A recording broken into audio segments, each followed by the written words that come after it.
This is T.Y. Jackson. United States Women's Champion Chelsea Green. How you doing, people? And I love pro wrestling. I love pro wrestling. Good morning, everybody. Good afternoon. Good evening. Welcome to the Brunch Gimmick. I am Lawrence Kurtze. We are live. Another big week in wrestling, as yesterday was AEW Wrestle Dream. Hi, I'm Maxine Dupree. And I'm Otis. Hi, I'm the Sweetest Pea, Christara. Mars, the specialist. And I love wrestling. And I love pro wrestling. And we love wrestling. Bottoms up, brains on. Welcome to Quizplex here on Love Wrestling, your pro wrestling trivia charity show. My name is Zach Ralph. I will be your host. This is God's gift to wrestling, Michael Richard Blaze. We are the Usos. This is Rachel Ellering. And we love wrestling.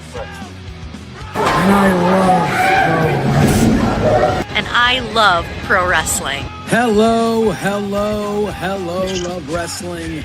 It is Thursday night. It is 8 p.m. And you all know what that means. Well, you better know by now. It's episode 235 of this thing. I guarantee you there's like an 85% chance that's not an accurate number. Hi, this is Shaz McKenzie. This is Big Bad Boris. This is the Rhinestone Cowboy, Stephen Crow. And I love pro wrestling. And I love pro wrestling. And I love wrestling. If you're here, thanks for being here. It's For Exposure, Love Wrestling's Independent Weekend podcast, where we break down all the best happenings on the world of the independent wrestling side. I'm Penta. I'm wrestling. And what? I'm the alternative Anthony Green. And I love pro wrestling. And I love wrestling. And I love wrestling. I love wrestling. And you know what? Pentacero.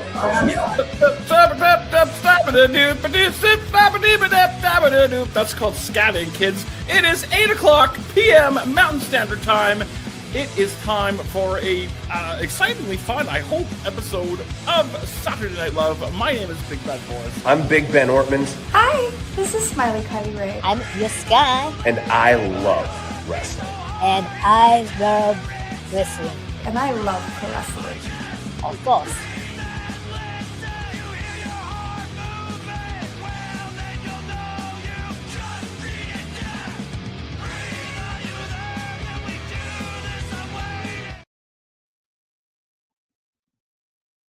That is amazing. That's the first time I've got to see that intro not choppy, because my laptop for some reason chops it up. But it is Between Two Beards. It is Thursday night, and you know what that means. And this is where Wells you go. What does it mean?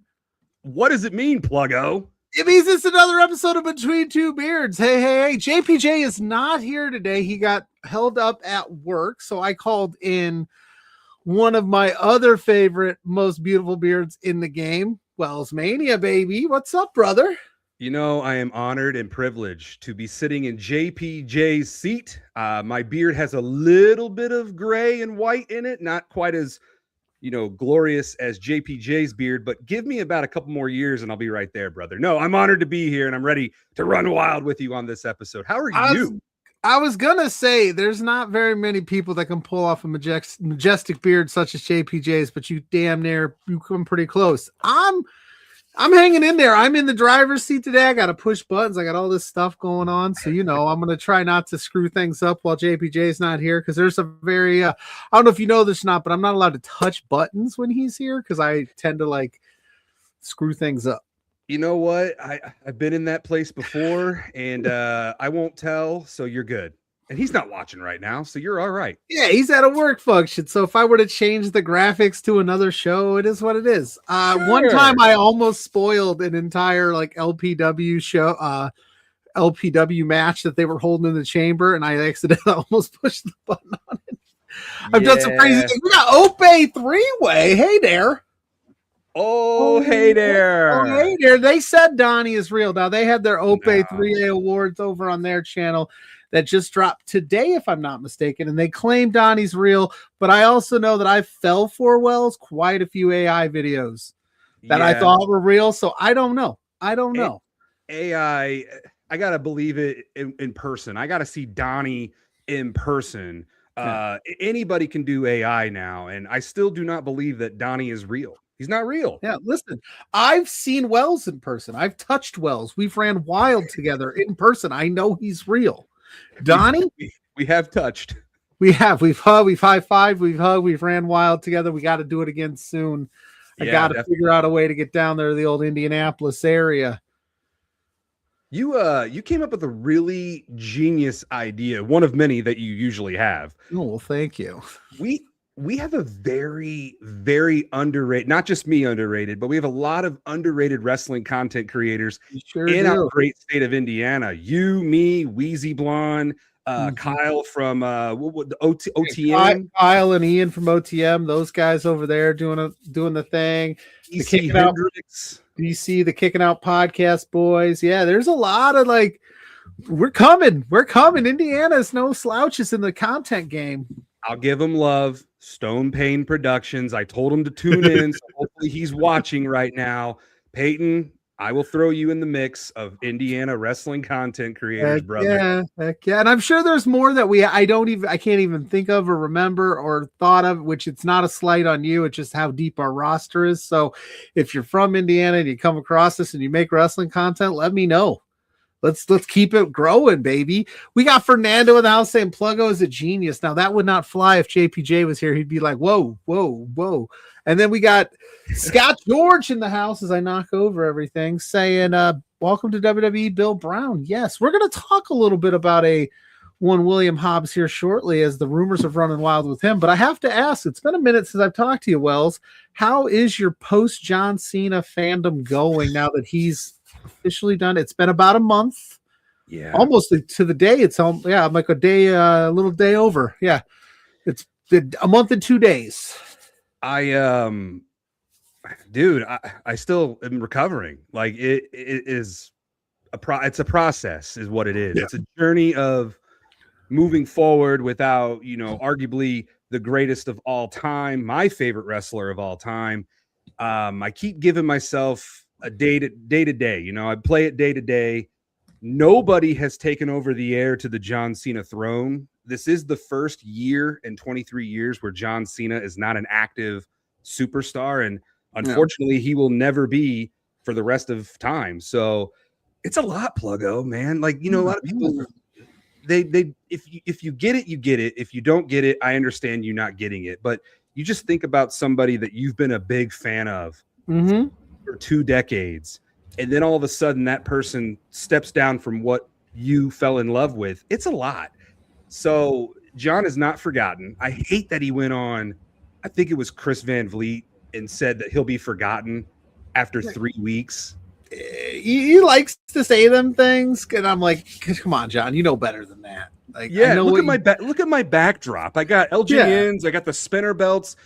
I got a son who I'm about to educate for the next, however many years my son is into pro wrestling. We're going to go back and watch John Cena matches. And then hopefully, eventually, my son Theodore will meet John Cena somewhere down the road. That is like, there you go. That's the moment right there. Yeah, you met him. Your son will meet him. That's really cool. It's kind of cool. Like, so when I did my first ever media run in WWE, it's not quite to the level of Cena, but I did get the chance to have that kind of cool moment with my son. I did the media run and I met Byron Saxton and I got a picture with him in my first run and he was super cool. And then I got to take my youngest to his first WWE show and Byron Saxton like held up his sign and took a picture with him. So it was kind of cool to be like, look, this is what I did. You saw that. And that stuff is awesome. Man, I think John says those things where he goes, oh, they're going to forget about me. I think he says it, and like I get where he's coming from, like the news cycle so quick. But when you're a legend in the game, that saying in The Sandlot, heroes get forgotten, but legends never die. Like he's never.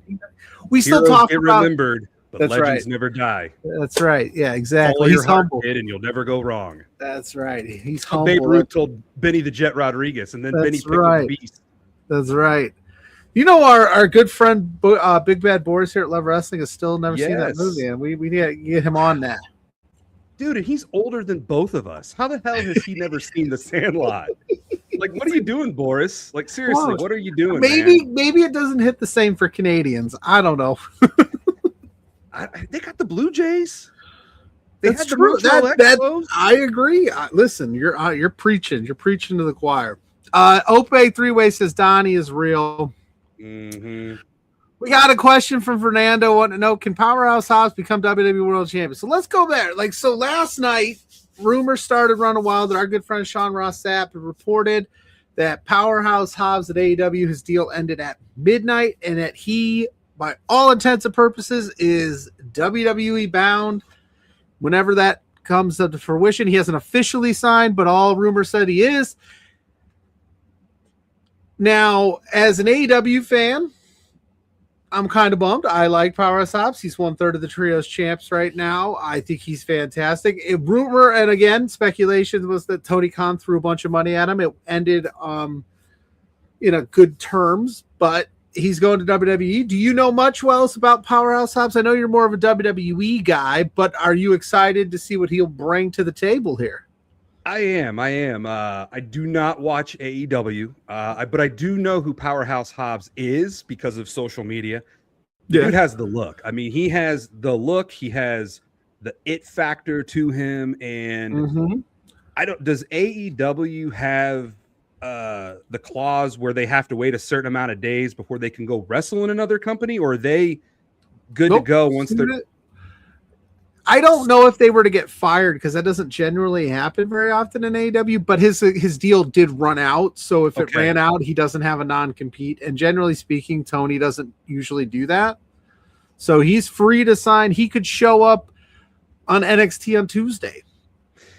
You know, we are in Royal Rumble season. We are. We're going to talk about that too. And it would be an ideal place to have someone like a Powerhouse Hobbs make his WWE debut in the Royal Rumble in Riyadh, Saudi Arabia. So if Powerhouse Hobbs does sign with WWE, I think having him make his debut in the Rumble would be a great ideal place for that to happen. Yeah, like have him a good showing because he's a big guy like that. I think, and I don't think you're wrong, I think he could debut in the Rumble, and then I do think he'll go to NXT. I don't know if there's a lot of room right now for him on the main roster. I was looking at it the other day, and I don't think I'm saying anything, Wells, that nobody's already said, or it's not like some big secret, but they just took 3 studs out of that, men's division. There's a big hole right now. And if you're Powerhouse Hobbs, like, the AEW money probably was nice, but you're also thinking, like, am I going to break through the AEW ceiling, or can I slot right in here in NXT and be a featured player immediately because there's a need? And so if I'm anybody whose contract might be coming up, I might go, hey, this NXT thing might not be too bad to at least give it a shot. Because right now it's Ricky Saints and Miles Bourne. That's about it at the top. Yeah, you're not wrong, man. NXT needs some heavy hitters, and I think the opportunity, if it presents itself to Powerhouse Hobbs to go perform there, that would be a great place to get himself established in the WWE universe. Yeah. Definitely make a name for himself on the NXT roster, and just, no pun intended, be a powerhouse in NXT. So, yeah, I think that would be an ideal place to eventually have him. You could have him show up in the Rumble as kind of like that shock factor, but then ultimately have him be a dominant force in the NXT brand. We got Sullivan in the chat. What's up, Brian Sullivan, you stud, saying that rumors are he's made roster bound. He's got the look. He's got the presentation. I think that makes sense. I'm not saying that that's not a bad thing for Mr. Powerhouse Hobbs. I just look at that men's division and I'm like, man, we could use something in NXT and that could be a fun thing. But hey, I could be wrong. Speaking of NXT signees, the Rascals are now headed to AEW. So, former NXT alum there / TNA, that all 4 of them are bound. So it's just, there's moving, there's shaking. Persephone got signed. Also, Masque Dorado, they're on 2-way contracts. It's going crazy. I can't keep up this week, Wells. Yeah, I love it, man. It's just awesome. When one door closes, another one opens. That's the beauty of pro wrestling. Look at Matt Cardona. I mean, he got let go from WWE. He had 5 amazing years on the indies, and now he's back in WWE. So you just never know what's going to happen to you, where you're going to go. Opportunities are always there. It's up to you and how you make the most of those opportunities. So I love when wrestlers get new opportunities to go showcase their talent in different promotions. Oh, I'm with you 100%. I'm of the same ilk, man. I like that there are. I don't subscribe to this like there's only one place to go type deal. Like because again, I think I look at it as like more wrestling is good for everybody, and if there's places for these people to go, right? So Hobbs, he can cut his teeth at AEW and go to WWE if he so chooses. WWE superstars can go to TNA, they can go to AEW, they can go to the Indies and make it. And we're seeing a lot more of that too. I think Matt Cardona, that's a great point. I think Matt Cardona set the table for like, hey, you don't have to sign with another major promotion and kind of, let's be honest, do the same thing you were doing. You can go down to the Indies, reinvent yourself, do what you want to do, and then eventually they'll come calling because like, look what Cardona did. It was one death match with Nick Gage, and it changed the whole. It pretty much put Zack Ryder to bed for him, and it's like, I am Matt Cardona, and he ran wild with it. To take a phrase out of your book, I love it. So we got Tanner Lee. We were just talking up Tanner Lee. They're one of them Indiana boys. What's up, Tanner? It is a great time to be a professional wrestling fan. It is a wonder. This is my favorite time of the wrestling year. The Royal Rumble is upon us. Riyadh. It is in Riyadh. Listen, I'm old. I've got kids just like you got kids. You're not old like me. But I think the Royal Rumble is a nighttime show. I don't love the idea of it being in the afternoon because I just love the idea of sitting down and ending my night with counting down and having a good old time. But I will say, Wells, we are 2 weeks away. There's not one person out of 2 Rumbles declare that they are an entrant in that Rumble. We have speculations. We have ideas. We have people we know are going to be in it. Are you on the team of less that I know, the better? Or, hey, would you like to start to see some of these spots filled up?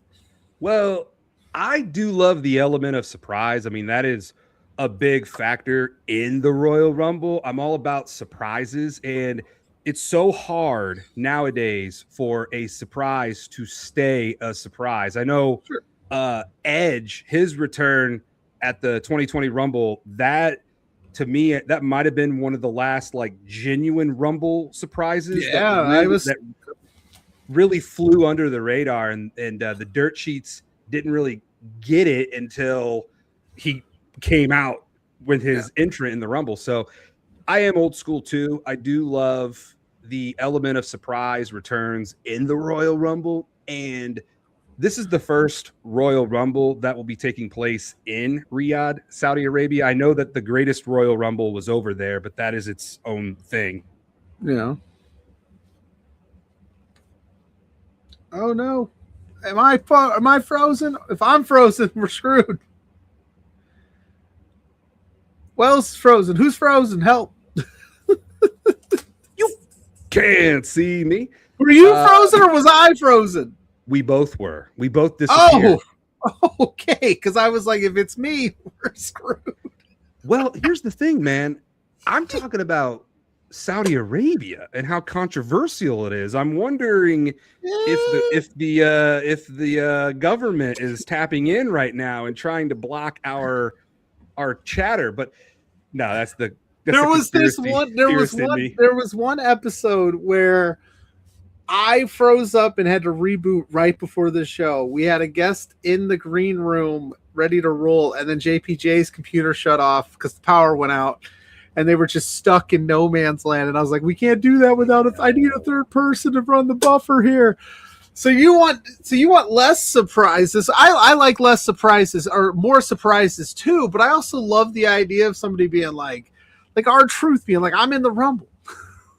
Yeah, and I think the closer we get, like as in next week, superstars will start declaring for the Rumble. Yeah. But I do like the kind of the idea of we don't really have a lot going in, so that leaves the door open for a lot of surprises, or mainly, let's face it, there's going to be a lot of superstars on the main roster that will be in the Rumble, men's and women's. Mm-hmm. But leaving the door open for not knowing who all's going to be in it ahead of time, I kind of like that because that's my favorite.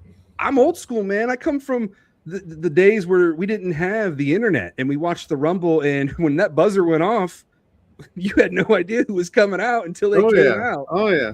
I'm a big surprise guy. In those days. In the chat, make sure you hit that like button, hit that subscribe button. Let us know who you think are going to be surprise entrants in this year's Royal Rumble. Leave a super chat if you're so inclined to help keep the lights on as we're freezing over here. Fernando says that we are threatening national security. JPJ's away, and we're tearing things down brick by brick here, my friend. I think we are. You talk about surprise returns, though. Yes. There's definitely one big name. Give it to me. Chris Jericho. Give it to me. Okay. Let's talk about it. Chris Jericho. Is Chris Jericho such a big return that you waste his return on the Rumble, or do you do it at Saturday night's main event in Montreal? Because I don't disagree. I don't disagree. I think he will be in the Rumble, but I'm saying, like, is Chris Jericho a big enough name in 2026 that him returning to the WWE would be something that they'd want to put on like that Friday night SmackDown ahead of Saturday night's main event, or even do it at Saturday night's main event, or do it on a Raw where you get the full, like, you've got my attention, right? Because they're teasing it. Pierce is teasing it with the break the walls down stuff. Who's going to break it down? Where do your heads at with that? Well, now that you bring up Raw, you could do a nice little throwback, and you could have Chris Jericho return on Raw, where he made his debut in WWE back in the day, and you could be the first person to declare his entry in the Royal Rumble. Wouldn't that be something? There you go.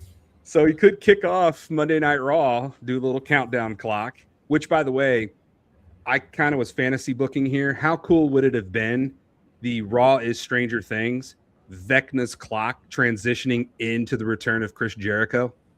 Like, I don't know who that is, but I like it.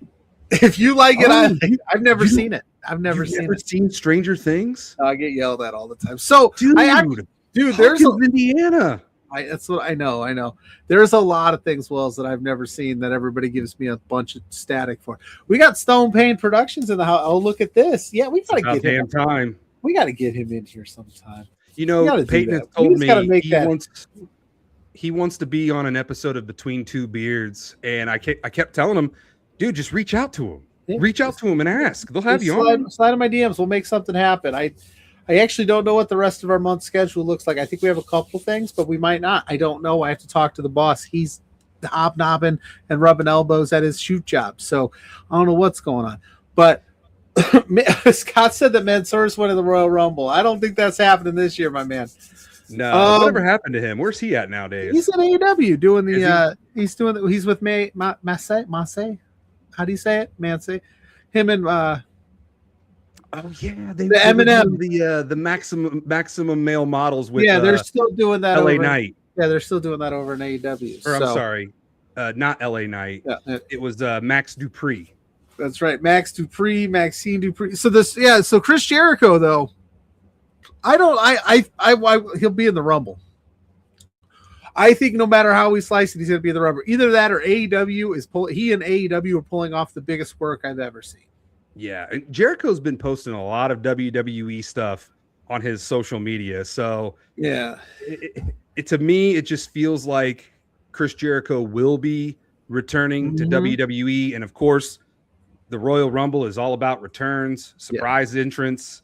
Screams Y2J. And I think, if I'm not mistaken, and I could be, but the last time Chris Jericho was in WWE, it was at the Greatest Royal Rumble in Saudi Arabia. That could be. You could be right, because I am not a historian of the sport, so I can't pull dates. But I want to say someone said that to me, and it's still running wild in my Hoosier Dome. But as far as some other big names, who would you like to see in the Royal Rumble? Look who we got here. We got JPJ in the chat saying, yo. Oh, wait. Well, that was Fernando saying Rock can enter. Yes, The Rock could enter. That would be wild. So it is the Saudi Rumble, right? So it is Saudi Prince, and he probably is like, hey, I'd like some big names, some big returns. I'm trying to think if anybody... Like his Edge's deal up in December. Like there was rumors, like we were trying to get it for Cena. Like, cause he says this deal up, that'd be cool. But no, I man, you put me on the spot. I mean, I think Bianca Belair is a no-brainer. I think she's got to come back there. I think she's been out for so long. Women's Rumble, a name that I keep hearing, Paige, possibly Paige. That would be returns. dope. That's a great shout. You know the words I'm talking about here. Oh yeah. You know, give me Paige. Why not? I feel like we've had so many of these, like, who's left out there that would. Cardona just came back. Like, there's not. Where's that big? It's maybe a TNA guy.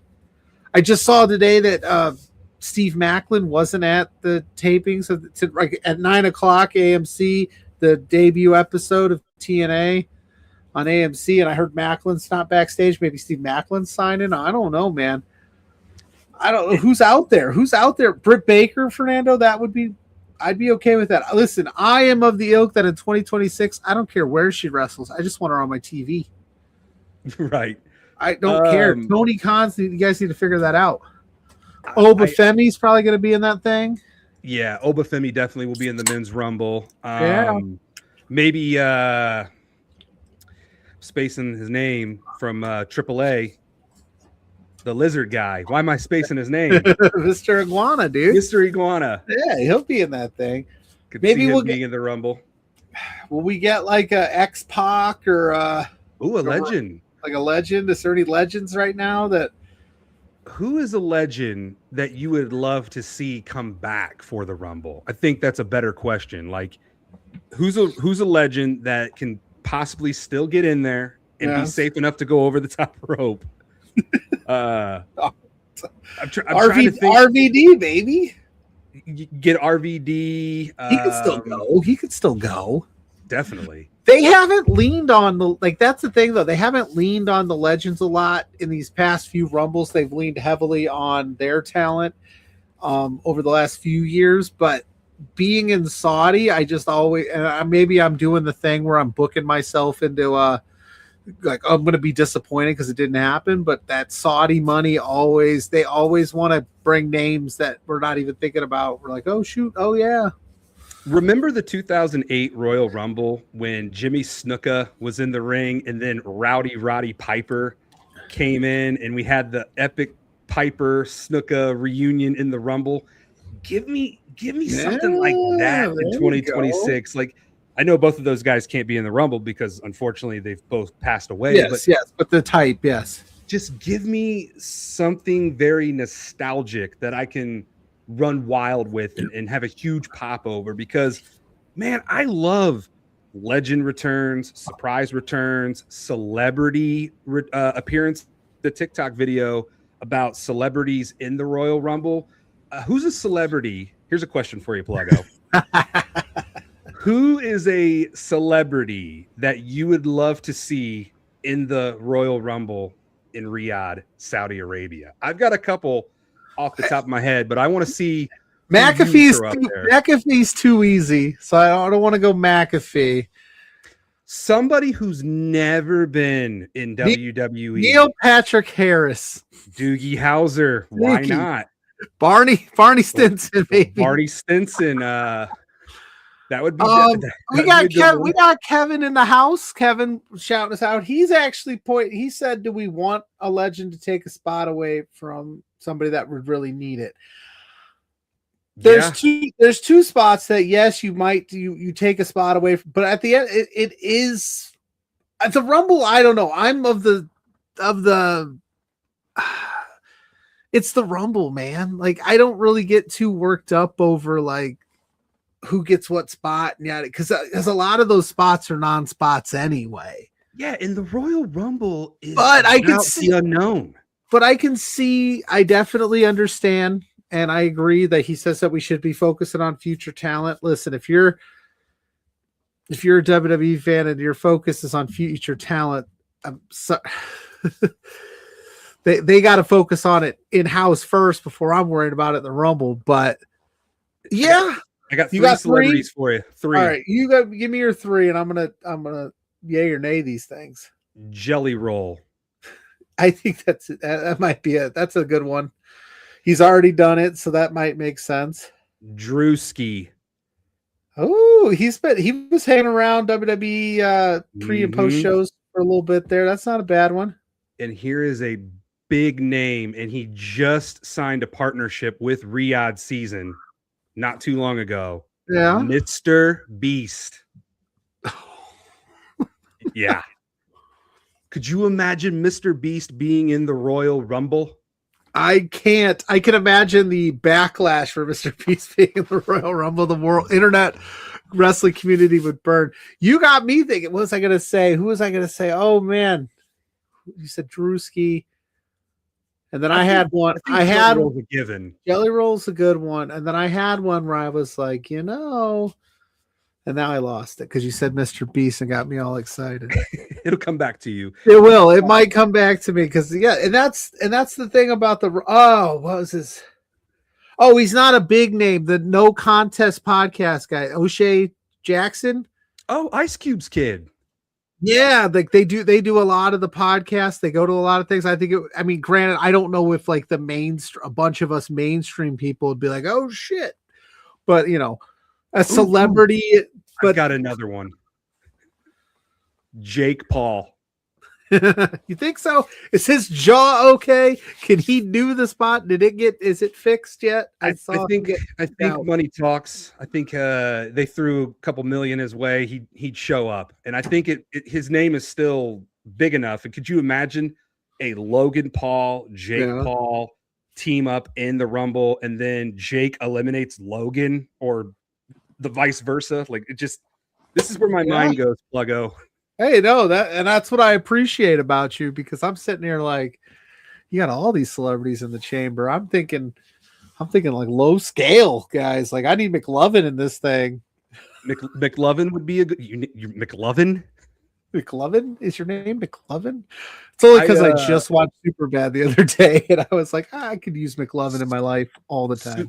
Superbad is a very, very underrated movie, I feel like. Oh, dude, it's so good. It's one of my all-time favorites. We talk about that quite often every Saturday on For Exposure, the independent wrestling podcast I do right here. I Love Wrestling. Cheap plugs. Cheap plug. I love it. Fernando says Vin Diesel. Vin Diesel, Mr. McMahon. I mean, it's Saudi Arabia. I mean, that's the thing. Anything is possible. Anything is possible. And you just think of Saudi, man. They've got money. They're not afraid of controversy. They'll go to the extreme. It's kind of what they do over there in Saudi. So just the thoughts and the possibilities are running wild. And this is another reason why I get excited for the Royal Rumble, is for this hype and excitement, because it's unpredictable. And you never know what you're gonna get. You and I got to witness a celebrity get broken half in the Rumble. I was gonna say. Yeah, I hope he's back. Yeah, I hope all this training video he's doing is like his redemption arc, and then he faces off with Bron Breakker one more time, and then this time get broken again. Well, Bron Breakker breaks him in half, but only slightly less. The bump didn't hurt his back because I've been training for a year. I know, and to Kevin's point, like those spots though, like that leaves this lasting mark that I show Speed getting destroyed by Bron Breakker. You're not getting that if he would have did that to Zawa, who got taken out. Exactly. You know what I mean? It would have been cool, but it's a huge viral moment. And I throw a lot of my disbeliefs out the window. Like, listen, like Edge at his age going 65, 70 minutes wall to wall in that Rumble that he won the last time he won. It's like, it's the Rumble. It's fun. Yeah. It's exciting. I will say this. I do love Mysterio won the Rumble, for crying out loud. Rey Mysterio. Yeah, exactly. I always love sitting down in the basement with a bunch of friends. We draw numbers, and then you pull that number, and it's goddamn it's Snooki, and you're like, shit. No. I'm glad you brought that up, Pluggo, because I've been doing a WellsMania Royal Rumble pool for the past decade, probably longer than that.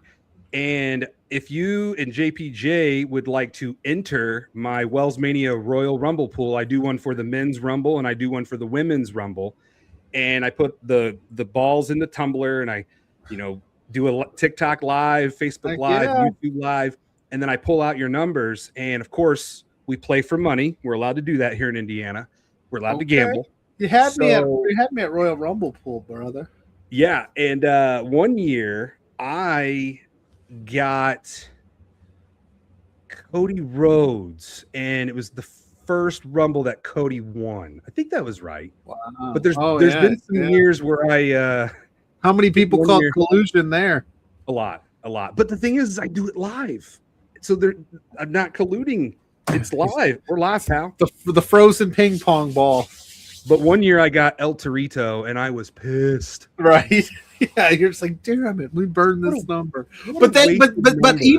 But even then, right? Even then, you pull El Torito, and your mind starts going, wouldn't it be absolutely wild if he won this thing?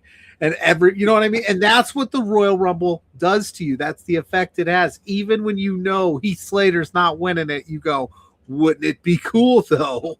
Look at the 2011 Royal Rumble. It came down to Santino Marella and Alberto Del Rio. And of course, now as time has gone on, I think everybody would have rather had Santino actually win that Rumble. Yep. Oh, yeah.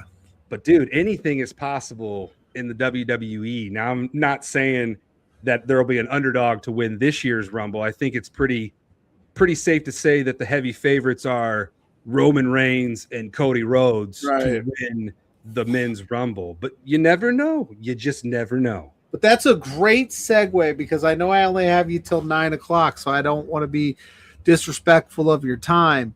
But Cody Rhodes has got to enter that thing now, because Friday night on SmackDown in a 3 Stages of Hell match over in Germany, he lost to Drew McIntyre.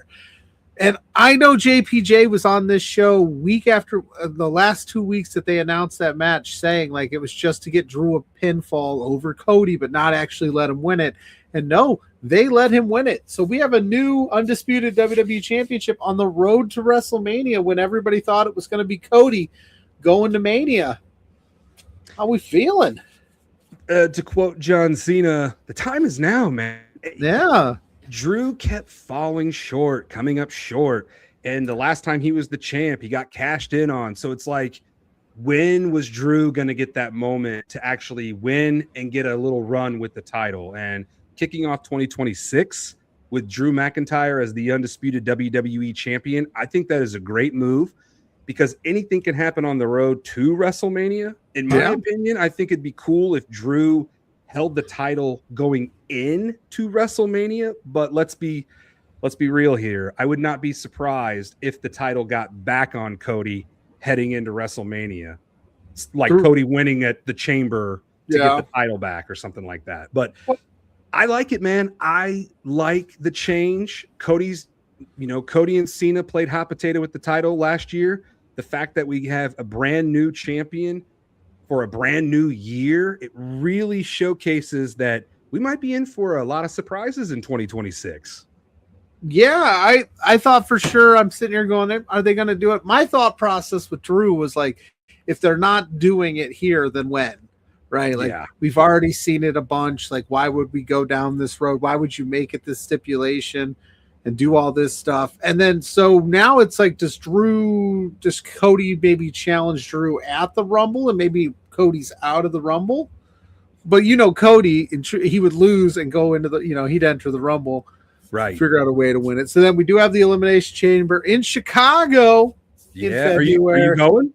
I'm gonna try. That's the plan. I'm gonna make some moves and see if I can pull it off, because I would love to go, because I've never been to an Elimination Chamber live. Same. And it's not too far away from, you're closer to Chicago than I am. And I'm still kicking myself for not going when CM Punk returned, because it was Thanksgiving weekend. Yeah. That was more of a War Games thing, but still, like, I'm like, I should have went. And Punk in Chicago, he'll be coming in as champ, because Bron Breakker suspended now. Yeah, which I love that Bron Breakker attacked Adam Pearce. It just shows you how unhinged Bron Breakker is. I mean, nobody can control a Steiner. Let's face it. Big Papa Pump has gone off the rails more time than we can count. This is the nephew of Big Papa Pump. So, I mean, come on. What do you all expect to hold to hold a Steiner down. I just thought you were going to be excited about Bron Breakker getting suspended because that gives you more shine, Mr. Theory. You're damn right. And I think Austin Theory being the face of the Vision is the way to go in 2026. It is what we need. It is what makes the world turn. Let's put either the world heavyweight title on Austin Theory. He would not lose if he was given that opportunity. I'm just saying. He wouldn't have lost that thing. I mean, Bron lost that thing. That's funny. Yeah, no, but I will say I love that. I love Mr. Heyman saying, "Hey, wait a minute, Pierce. You put your hands on him first." And Mr. Heyman's gonna figure out a way to make that suspension lift. Or this is what I wanted when the unfortunate injury with Seth happened and they had the world title. This is the unhinged Braun I wanted from the jump, right? I wanted it to be this. Pierce can't control him. Heyman can't control him. He's got the title, but he kind of just gave it back. And then, they decided not to go with him at, the Stranger Things Raw. They went with Punk again. So now I'm like, all right, now I'm a little bit more intrigued. We're suspending Bron Breakker. Logan Paul's in the Vision. Austin Theory's in the Vision. All right, who's going to take the leadership there? Bronson Reed, is he going to take over the leadership? That's a great question, man, because you got a lot of alphas, a lot of egos. A lot of egos. And it's kind of like, as of now, they are coexisting, but inevitably they will implode. And I think it'll happen once Seth Rollins comes back, that's when the Vision will start to kind of, break up. But in the meantime, it'll be interesting to see who takes the lead role in the Vision. My vote is for Austin Theory. I was gonna say you're voting for yourself, right? Like you're damn right. Why not? I mean, why not? Listen, I gotta say, he's cooled off a little bit from the first week or two, and they haven't done much with him. But they had other things. Like I said, that Stranger Things Raw I thought was really good. I thought that show was pretty solid overall. I thought people were just a little down on it because I think we expected Chris Jericho. I think people talked themselves into Chris Jericho, and it didn't happen. At least a cast member from Stranger Things would have been nice to have just one of them show up. But it is what it is. It is exactly. It is what it is. There's nothing we can do about it. But I mean, we got that great match at the end there. We got a title change. Becky Lynch is now the IC champion. She's going to be facing off against Maxine next week for, I think, the 5th time, maybe 6th time. Can Maxine get it back? I don't think so, man. I think Maxine had her moment with the women's IC title. I think it's time for Becky to end this feud once and for all and move on to somebody new. Yeah, who would it be? Who's going to be the next one? Who's going to step up to Becky Lynch if she keeps this thing? That's a great question. Exactly. Who's ready to go? Who would be worthy enough to be Becky Lynch's new rival and new feud? Yeah. And that to me, it's kind of like, do we throw Bayley in the mix? She's busy in that tag division, that revamped tag division, by the way. Yeah. We'll see how the tag division does in 2026. Wasn't a good year last year for tag team wrestling in WWE. So hopefully it was not. This year the tag team division will get a nice boost and people will start caring again about the tag team division. Make us care about the tag team division is what I'm trying to get at. Yeah, and I think give me something to believe in. Well, they got the Usos got the tag belts now. You got Rhea and Io having your women's tag belts. And listen, I think that that's a good thing because I think Rhea Ripley and Io Sky are not going to sit back and just take, so creative, right? I think it's kind of like, maybe not to the extent that Sasha and Naomi did when they walked type deal, but I think they'll voice their opinion and say, hey, listen, you put these on us. We are main event players. So focus on this, and hopefully that'll be a good thing because you got Charlotte and Alexa in the mix. They're main event players. Bayley and Lyra. Lyra's proven that she can hold her own in the main event scene. I think it's a good thing. Asuka and Kyrie, they're fantastic. Have Rhea and Io be the ones to break the curse that is the women's tag titles. Those tag titles are cursed. Oh, Like, 100%. You put them on two, main event players like Io and Rhea. Hopefully those two will elevate the women's tag team titles. One can only hope, because it has not gone well with those women's tag titles over the past however many years they've been around now.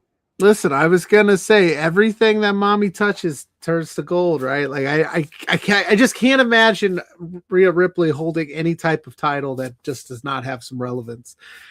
So I hope that they book it that way, because they deserve it to be booked that way. The men's division could use a little bit of a spark, especially the SmackDown side of things. Especially the SmackDown side of things, which is funny because like 6 months ago around SummerSlam time, we were like, damn, look at this men's tag division in SmackDown. It's wild. Look at all these teams. And now we're like, where are all these teams? But we got the Usos got it back. So, I mean, hopefully that means something.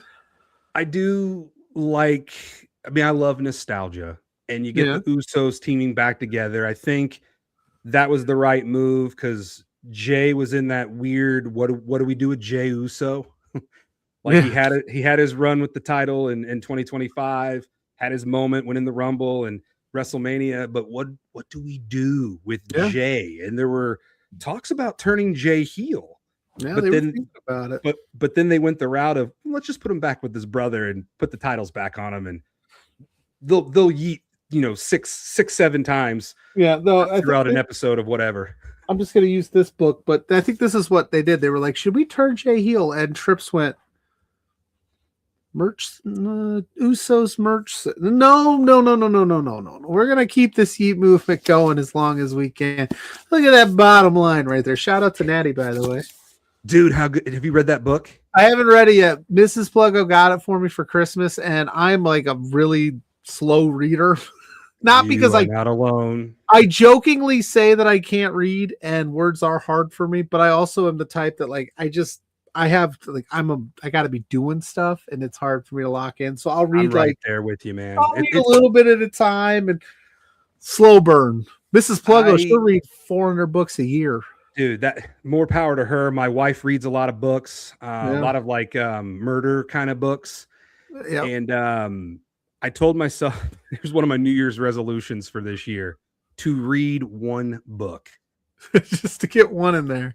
It might take me less than 365 days now, but bring it on it. That Natalia book is definitely on my list. The Karrion Kross book is on my list. Oh yeah, that came out. I got a bunch of books now. Let's see how many pages this Natty book is. It's 258. So a page a day, you could knock that out in a year. Yeah. And speaking of Killer Cross, he'll be at Squared Circle Expo 6 here in March. Look, she heard her ears burning. Mrs. Pluggo, welcome in, honey. The love of my life, the apple of my eye. We were just talking about your read book. I saw that. I would like to get down to Squared Circle Expo. I think I got to try to make that happen. I sent an email out trying to get some of them, credentials. I never got a response back. So I actually don't know. I'll reach out to the fine folks at Squared Circle Expo, because I'm like the unofficial spokesperson for Squared Circle Expo. See if we can get some running. If we can get some running wild together, dude, I will come down there and make just all sorts of goofy content. We still got to go to Costco and eat a double chunk chocolate cookie. I have never ate one, and I've yet to go to Costco. Me neither. I'm waiting for you, brother. I got one down the road, but I'm waiting for Wells. I'm not doing it. There is one in Greenwood, Indiana, right off the county line exit. Yeah. Make the trip on down, or maybe I can make the trip on up to you, and we will spend a whole day making content at Costco, putting AJ and Big Justice to shame. Boom, boom. And my guy, the Rizzler, which since JPJ is not here today, Mrs. Pluggo texted me. He had a work function. He's unavailable today. Boom. There he is. The wrist man. Yeah. There's another celebrity that could be in the men's Royal Rumble, the Rizzler. I don't know. I don't know how much you follow them, but I remember they're AEW deep right now. I think Big Boom AJ is actually signed to some kind of deal. They were opening WWE cards on a live, and I think somebody went, I don't think you should be doing that. And they like shut the live down. I hope it's not that serious. I'm hoping it's something else, but I am back. You're back? You left me? We left again. Oh, and then we came back. I think maybe on your end you were still seen, but on my end I disappeared. When we start running wild, that's why Squared Circle Expo doesn't want us both in the same building. We'll just blow the roof off that place. I am going to make sure that they hook you up with some media credentials. I would love to make it down there. It's in March. I don't have anything going on that I'm aware of. I'd love to March and I was thinking 7th and 28th. Even if they didn't, I would still maybe think about swinging down there, but I would prefer, obviously, to come hang out with you and run wild. You should, man. It's the best wrestling convention in the world. I've been to every single one. Last year, I hosted the cosplay costume contest, and this year I'm doing it again. I'm really excited for the opportunity. So if you are watching and you think you have what it takes to win a cosplay contest, dress up as your favorite AEW superstar, WWE superstar, any wrestler that you can think of, and show up to Indianapolis on March 27th and 28th for Squared Circle Expo 6. Dude, that's money. I kind of just want to go judge that contest with you. I can make that happen too, man. Hey, listen. Boot out Stone Pain Productions and have Pluggo be my co-host judge. Ooh, he might hit me for that. I might have this. Mrs. Pluggo, she's like, do you want me to go down to Indianapolis? She'll probably like, get out of here. Just go. Her favorite book. One of her favorite bookstores is right down in that Fountain Square. Yeah, Mrs. Pluggo, come on down. Yeah, come on down. It's like Price is Right. Let's go to Squared Circle Expo. That is cool. Last year I think I was gonna go and then the kids had something come up, and of course I always default to like the kids like they had something. But if I know this far in advance, I can usually maybe finagle some plans.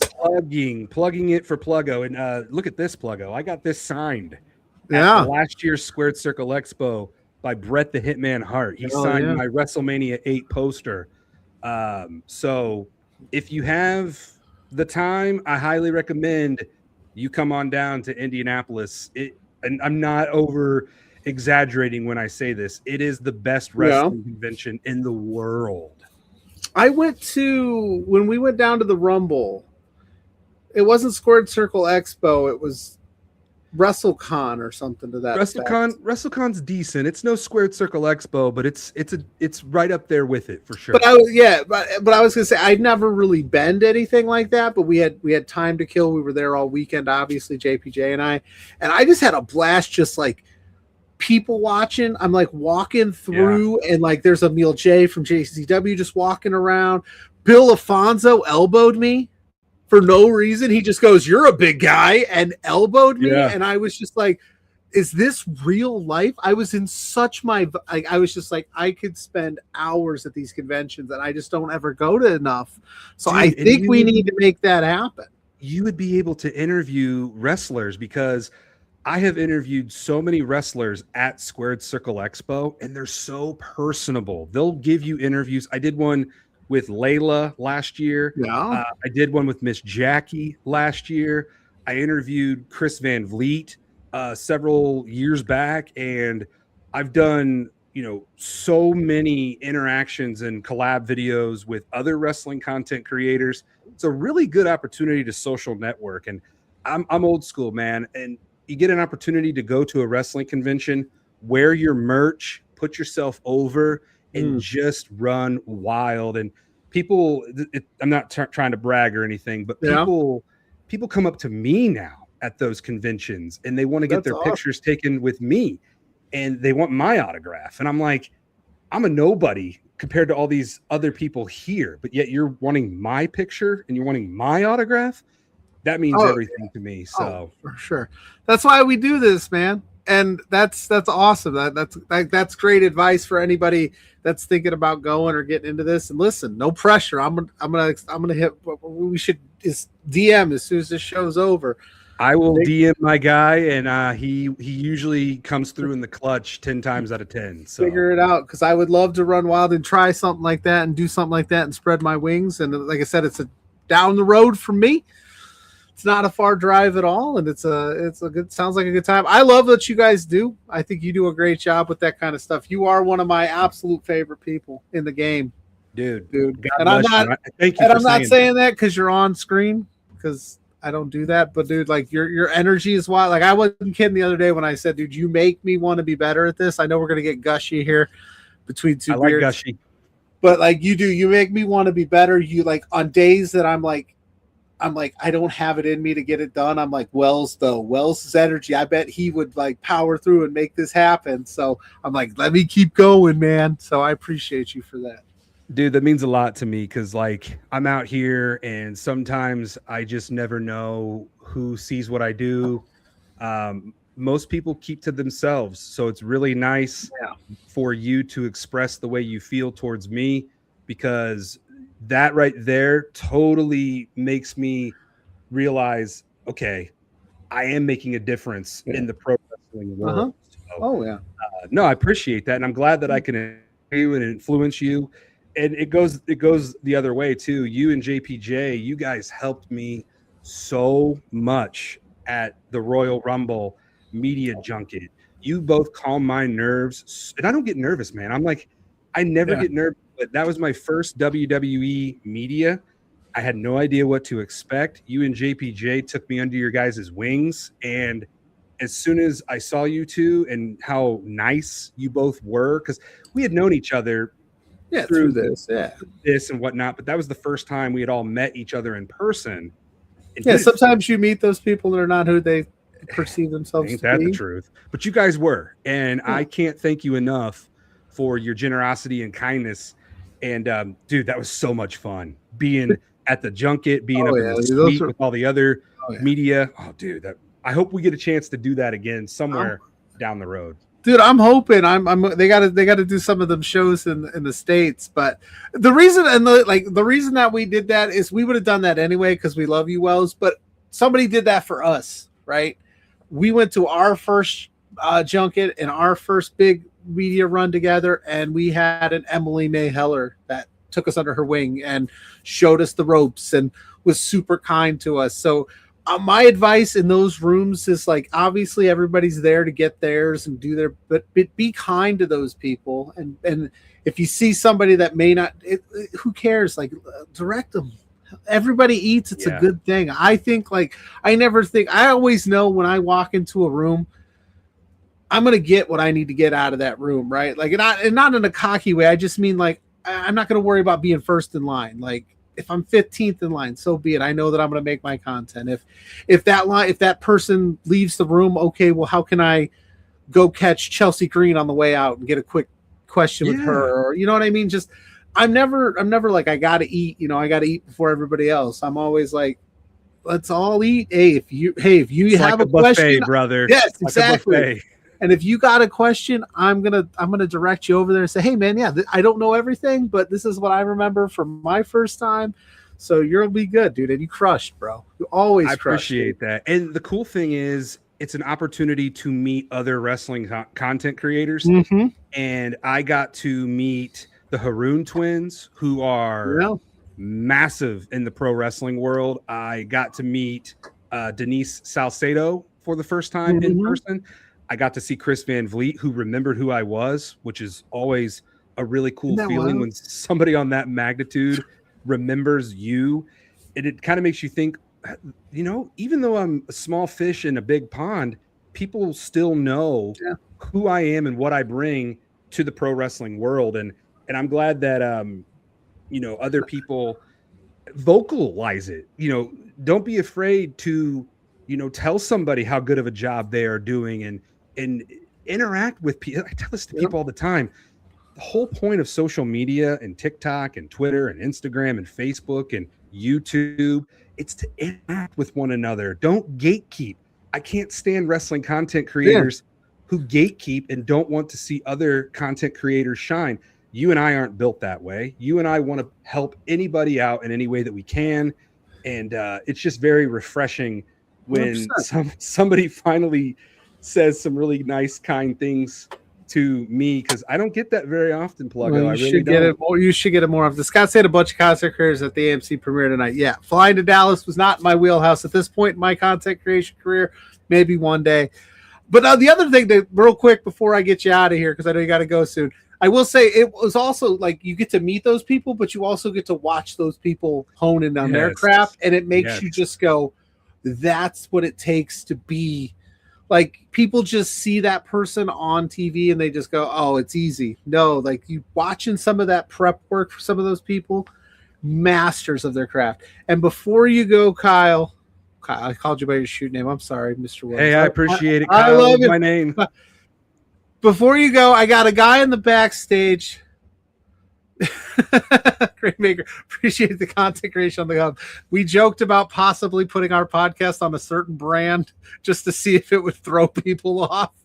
That's another comment. But Kyle, Mr. Boris Wells does not understand how you've still not seen The Sandlot. And I want he leaves, I'd like him to say his piece to you, and I'd like him to pitch The Sandlot to you.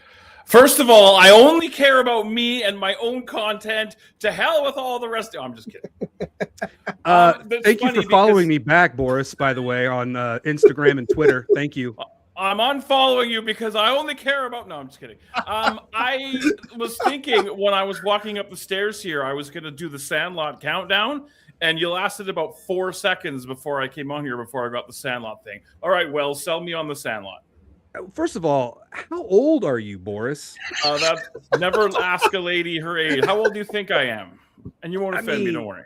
You got to be at least, let's say you got a little bit of gray in your beard, so you're seasoned. I'm going to say you are 42. 49. Damn. Okay. Dude, whatever you're doing. Is that doing, like, damn, like you should be dead? Or like, damn, you look good? Like, I thought you were closer to 40 than you are 50. So congratulations, man. Whatever you're doing, sweetheart. You're doing it well. Keep doing it. But thanks, so boss. you're 49 years old. And love baseball. Love baseball. Yeah, so you're 49, which means you were well aware of The Sandlot in 1993 when it came out. You love baseball. Why the hell did you never watch The Sandlot? It's the greatest baseball movie of all time. Heroes get remembered, but legends never die. Follow your heart, kid, and you'll never go wrong. I mean, we get a cameo appearance from Babe Ruth in this movie. James Earl Jones is Mr. Myrtle in this movie. We've got a Sandlot full of kids who literally play on the dumpiest baseball diamond, but they have fun because of the love of the game of baseball. And then you got this other team that rolls in and challenges them, and they suck, by the way. The Sandlot, spoiler alert, the Sandlot kids beat the brakes off this little other team that rolls in. And then, dude, there's just so much nostalgia in this movie. And for a 49-year-old man such as yourself, I'm pretty sure you can relate to that nostalgia. So do yourself a favor, Boris. Go watch The Sandlot. Right. Two things. First of all, I'm going to get nuclear heat for this, but I'm more of a Rookie of the Year guy. But I promise you, on Monday, I am off. The lady's working. I have the house to myself. You can bank this right now, clip it, do whatever that stuff you want to do. On Monday, I actually have it on this computer. I will watch The Sandlot on Monday. Boom. Kyle Dude, Wells, you did it, brother. I did it. I'm so excited for you, Boris. If I could go back and watch The Sandlot over for the first time, you have no idea how excited I would be to do that. But I've seen The Sandlot probably at least 1,000 times. Now, the problem is my expectations are very high. Good. Listen, they'll be fine. It's better than Rookie of the Year. And I love Rookie of the Year. Yeah, I love Rookie of the Year too. Henry, row, win, Gardner. Wells, you're allowed to stay as long as you'd like, but I know you said 9.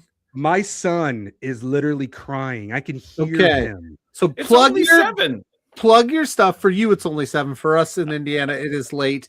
Plug your stuff, and we'll get you out of here, and we'll chat offline, my friend. But go ahead and plug all that stuff. Well, first and foremost, thank you, Pluggo, for having me fill in the hot seat of JPJ. Boris, it's always a pleasure to see you. So I hope you guys bring it on home for the rest of this episode. You can follow me all over everywhere at WellsMania, literally on TikTok, Instagram, Facebook. No MySpace, though. No MySpace.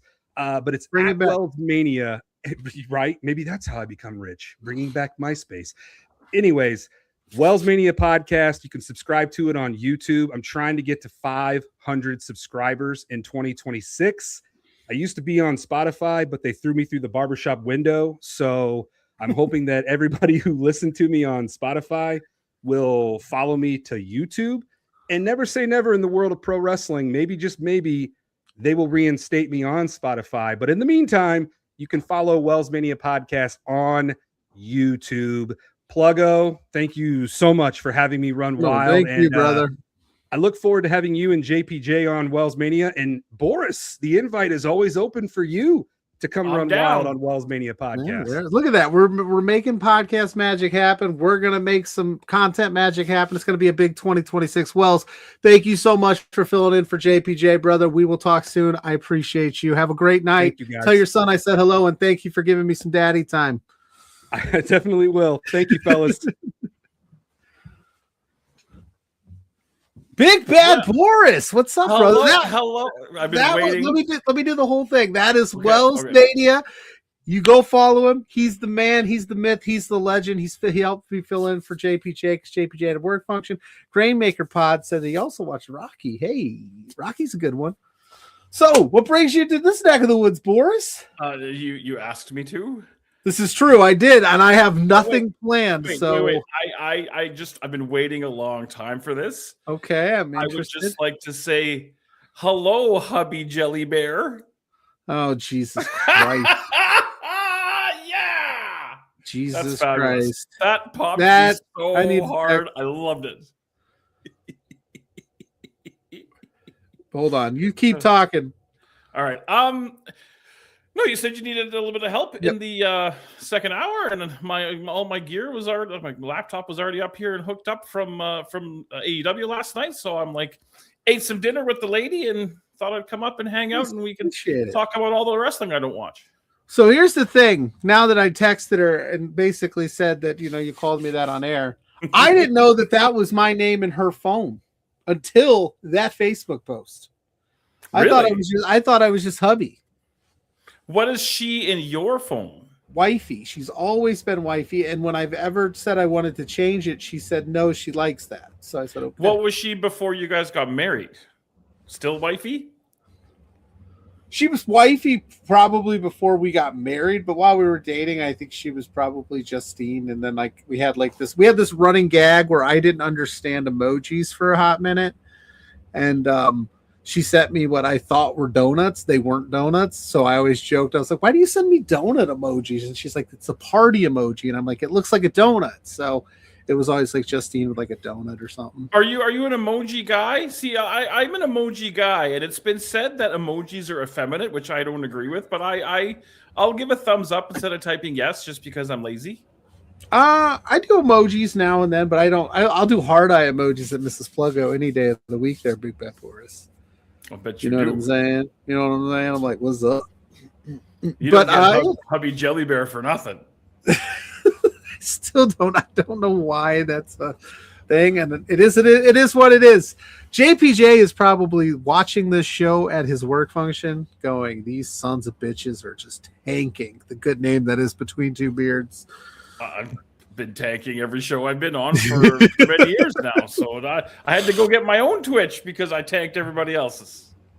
Yeah, you're a big Twitch streamer now. You're Mr. Big Bad Degrassi. Mrs. Pluggo likes Degrassi or whatever it's called. Degrassi Junior High. Well, on Sunday afternoon at 3 p.m. Mountain, 5 p.m. Eastern, over on twitch.tv/TheBBBoris, we are starting season 2, myself and Mrs. Boris. So if you're looking for some Canadian melodrama from 1988, it's literally, if you've never seen the original, not the Drake, not the next generation, the OG.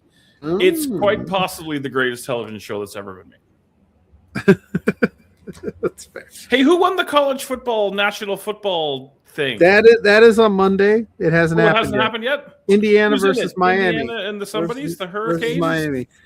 Yes, versus the Hurricanes on Monday night. I haven't made my official pick yet. That'll come up on socials. I actually should probably do that. It is Thursday already. Jeez, this week has been awful, and it's gone by very fast. And we had Maximum Carnage yesterday. You watched that. I did. What did you think of the Maximum Carnage? Was there enough carnage for it to be maximum? I hated the finish of the main. I thought the main event was really, really good, but I hated the finish. And I saw a bunch of people on social media. Great storytelling, great selling. There was not great selling because Bandito had his arm worked over, barely sold the whole thing until the very last end spot where he all of a sudden couldn't crawl over and make the pin. But other than that, I thought the match was great. The trios tag match I really, really, really liked. I think that venue was really cool. And, yeah, I like the venue a lot. And Collision is shaping. I guess they've taped it already, so I'm not going to spoil myself. But just the match lineup for Collision with Andrade being back is stacked up to be a pretty good show. Yeah, and, it's not a live. New TNA is on the air as we speak. Actually. Yeah. Oh, and look at this. We're just bringing in our resident ball knower of the Philadelphia Eagles. What's up, Lawrence? I tanked it, so we got to bring in a ringer. What's up, guys? I'm on cough meds. So I saw you. I saw you. I literally had to go take cough syrup like at that minute. Okay, I saw him pop in earlier, and then he disappeared 10 seconds later, and I was like, maybe. And then I was waiting for him to message me and be like, "Oh, I'll be back." But I thought maybe, yeah, I get that. I was sick this week too. We were talking about AEW a little bit, and Boris, said he liked what he liked. What did you like? Like the main event was a lot of fun. I do like that Bandito is pretty much undeniable at this point, that MJF even have to almost break character for a second to tell him how great he is, and then have to cover it by beating the shit out of him. That was fun. So it's going to be Hook replacing Thing for the Trios Championship, right? Thing? Hobbs? I would assume, yes. Yeah. I would imagine that would just make the most sense. I get we didn't really dive too deep into that with Wells because he's not much of an AEW watcher. He's more WWE. But yeah, I guess it would just make sense to slot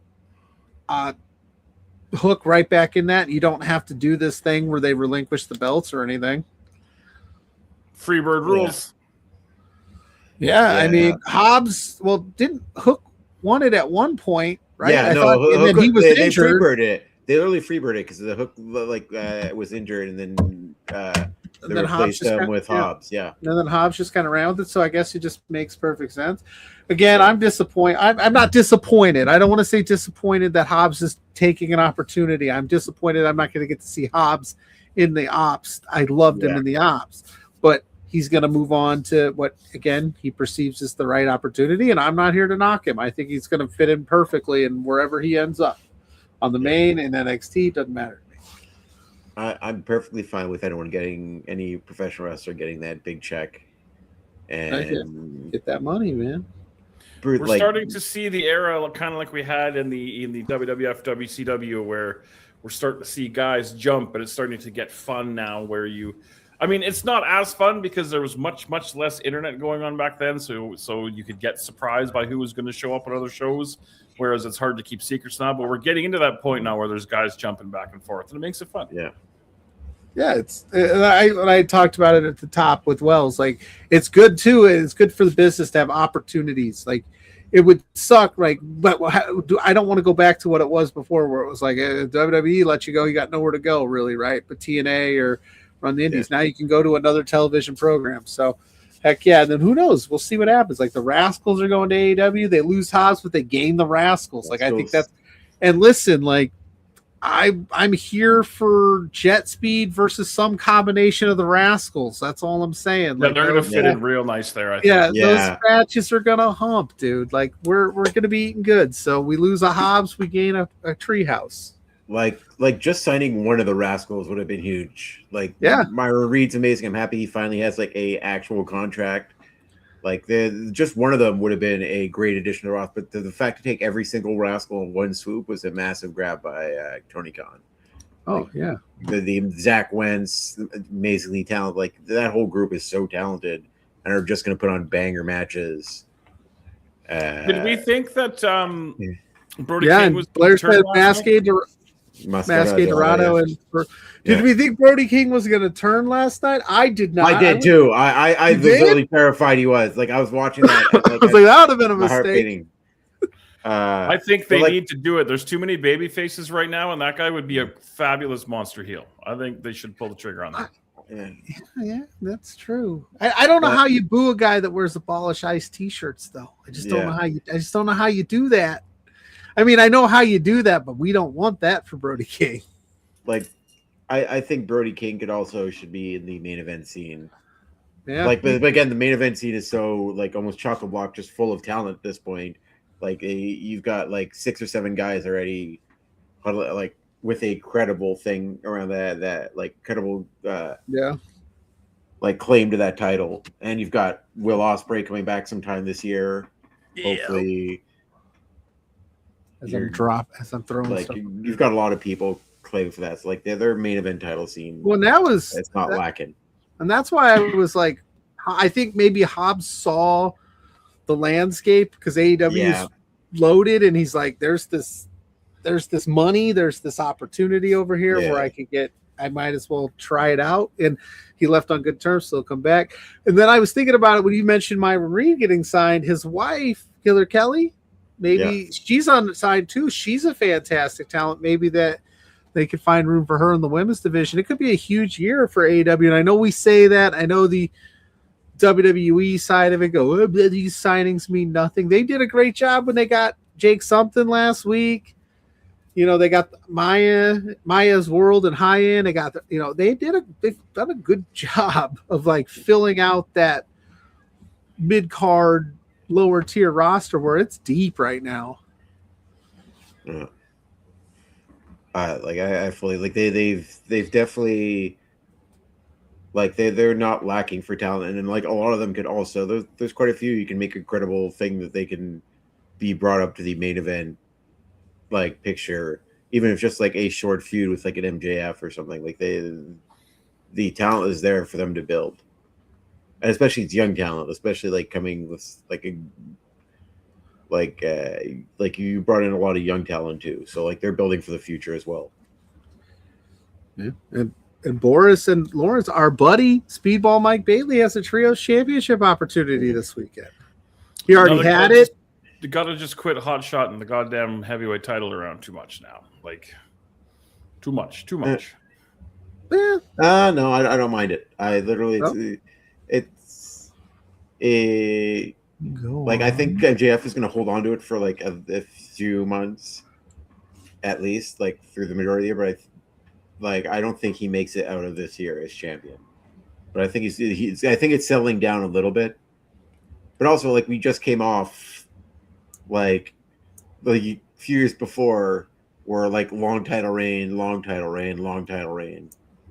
and like there's like the CM Punk mock stuff where like it got passed around a little bit, but it was like on both major brands or like long heavyweight title reigns. Like it makes it more unpredictable than ever, and also like it made narrative sense for them to lose. Like I like Samoa Joe winning it, especially. There was a clear like this is going to end soon because he has to go film season 2 or season 3 of Twisted Metal. So like when he won it, I knew there was like going to be a clear line of the sand of him having to drop it. So like it wasn't surprising me. Like it was a little earlier than I thought, but like I don't mind it. I don't think he should have won the damn thing in the first place.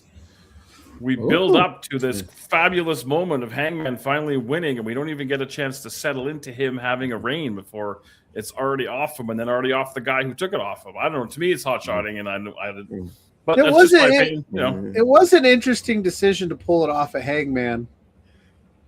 That I did throw me for a loop. I thought for sure he'd hold it a little longer. I thought if you were going to give it to MJF beating Hangman coming back would have been interesting move. So I'm not sure what the thought process there was. I haven't read any of the reports or anything on that train, but I think MJF's probably going to hold it for.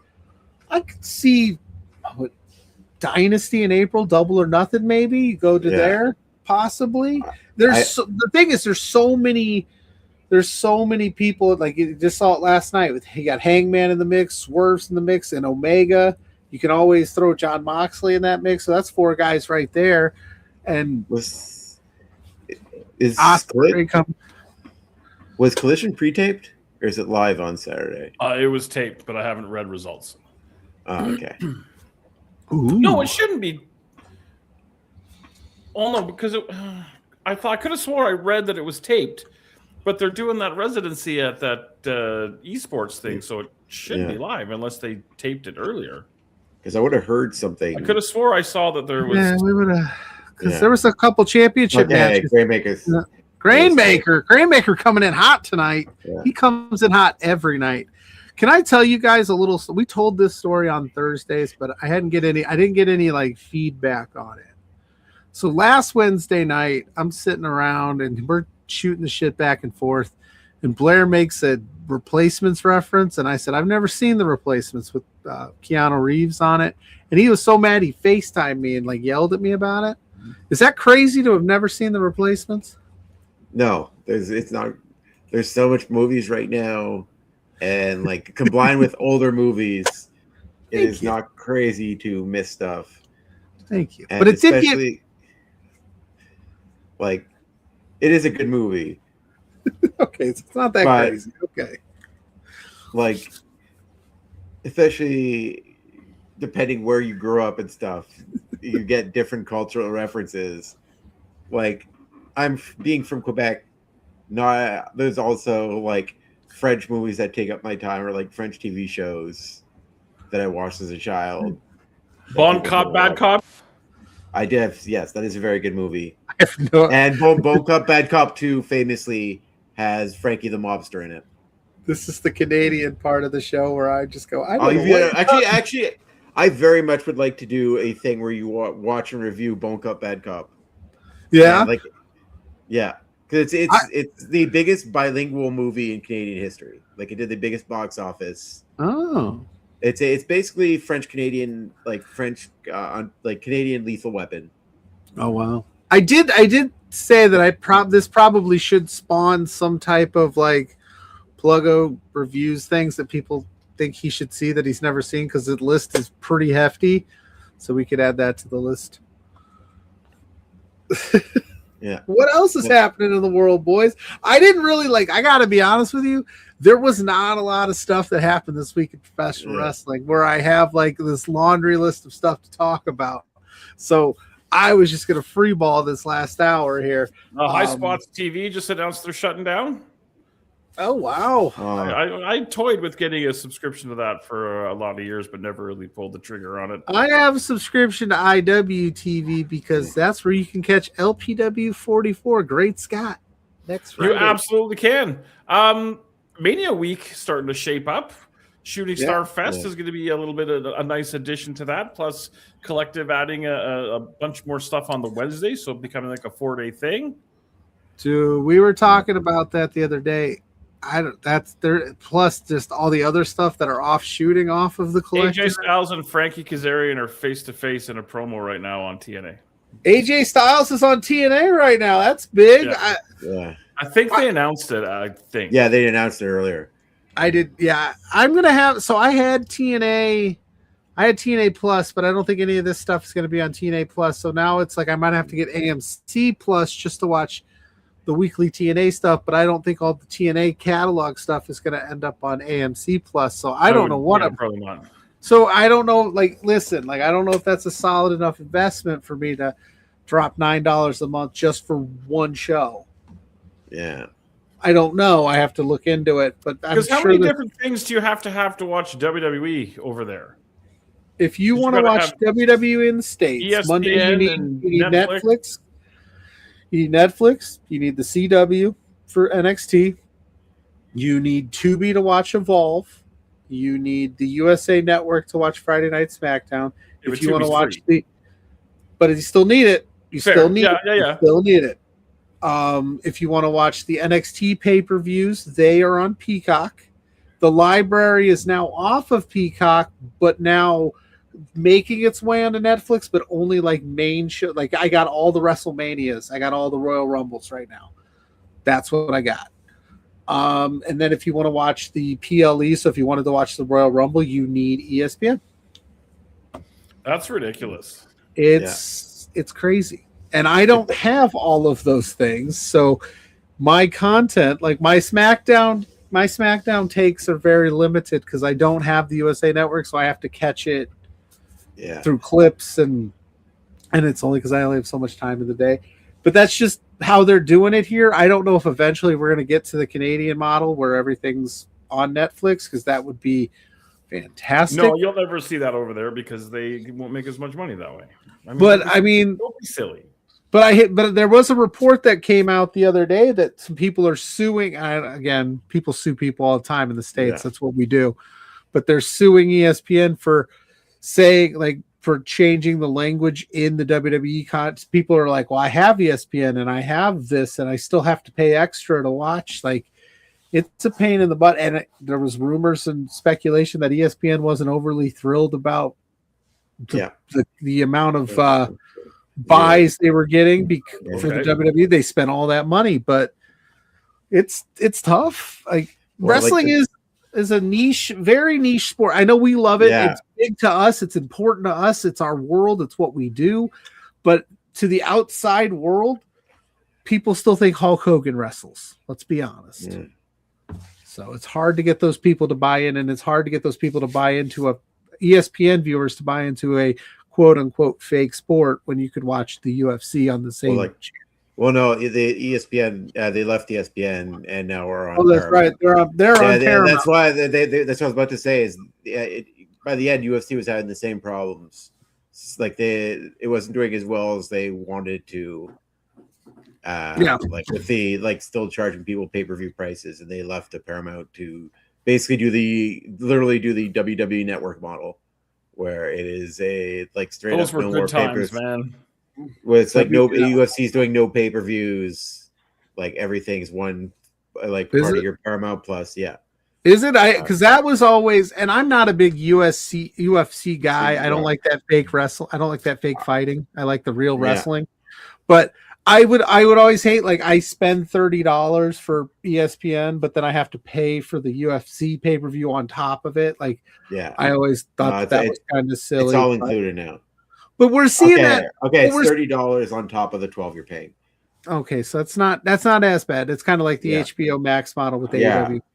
But we're seeing that with a lot. Like Boris mentioned, High Spots is going away, but you're seeing a lot of these wrestling promotions, these indie promotions, leaving High Spots or leaving IWTV and just putting their shows up on their own YouTube channels because they can get a little bit of the YouTube kickback money and not maybe have to pay some of the. I don't know how it works, but I just have noticed that people are starting to do that because it's like, can I get people to pay $10 a month for IWTV if I'm only a fan of Love Wrestling, right? Or whatever it may be. And then they're like, we'll just put it on the YouTube and have control of it. And then hopefully people will come there and hopefully we'll get enough revenue going from that. It's a tough time for anybody to stream anything. Everything costs money, man. It's insane. I have so many subscriptions. I'm like, what the hell's going on? I thought this was supposed to be easier than cable. If I added up all my subscriptions, I probably should just have a cable package. But then I wouldn't be able to watch Raw because it's on Netflix. Yeah, you're not missing much from what I hear. Well, the thing with so Mondays, I don't know how Monday went for everybody else in the chat. You can let me know. Stephanie said you could use a VPN. Yeah, you can use a VPN, but that's another subscription, I'm sure. But it is what it is. But I was actually sick on Monday. I stayed home from work. I forgot Raw was at 2, and I was like in and out of it because I was like drugged up. But like, it wasn't my favorite Raw of the year. That could have been because I was sick. But we're getting Finn Balor and CM Punk out of the deal next week, so that's pretty. Yeah, cool. In Ireland, that's cool environment. That's gonna be cool. But yeah, the whole show felt very like there was a lot of promos, a lot of get to the next thing, a lot of video package. It felt like, we're in Germany. We're here. We're gonna do a couple of things, couple of matches. Get you out of here. What do we think of the Janela cruise? That's interesting. Yeah, I think that's a good idea to like deal with a weird situation. Like I wonder what the rest of GCW is gonna be doing around that time too, or like the other independents. Yeah, the whole Mania week next year is going to be really interesting. I think everybody should just come to Edmonton. Everybody, we got space for you guys. Come down here. No. Why don't you guys do your own big collective up there? Yeah. And Lawrence said no, he's not coming to Edmonton. Like you should come to one of the other actual big 3 Canadian cities. Wait a minute now. Not the debatable one. Wait a minute. I was going to say, the way you said actual. I mean, there are 3 actual ones, and then there's the other ones fight it out to see who is 4th. What are the 3? Okay, and the 4th is London, Ontario. So first of all, Lawrence is gatekeeping, and second of all, Calgary is better than all of them put together. By Lawrence's who won admission, the 3 big cities, is it Toronto, Montreal, and Vancouver.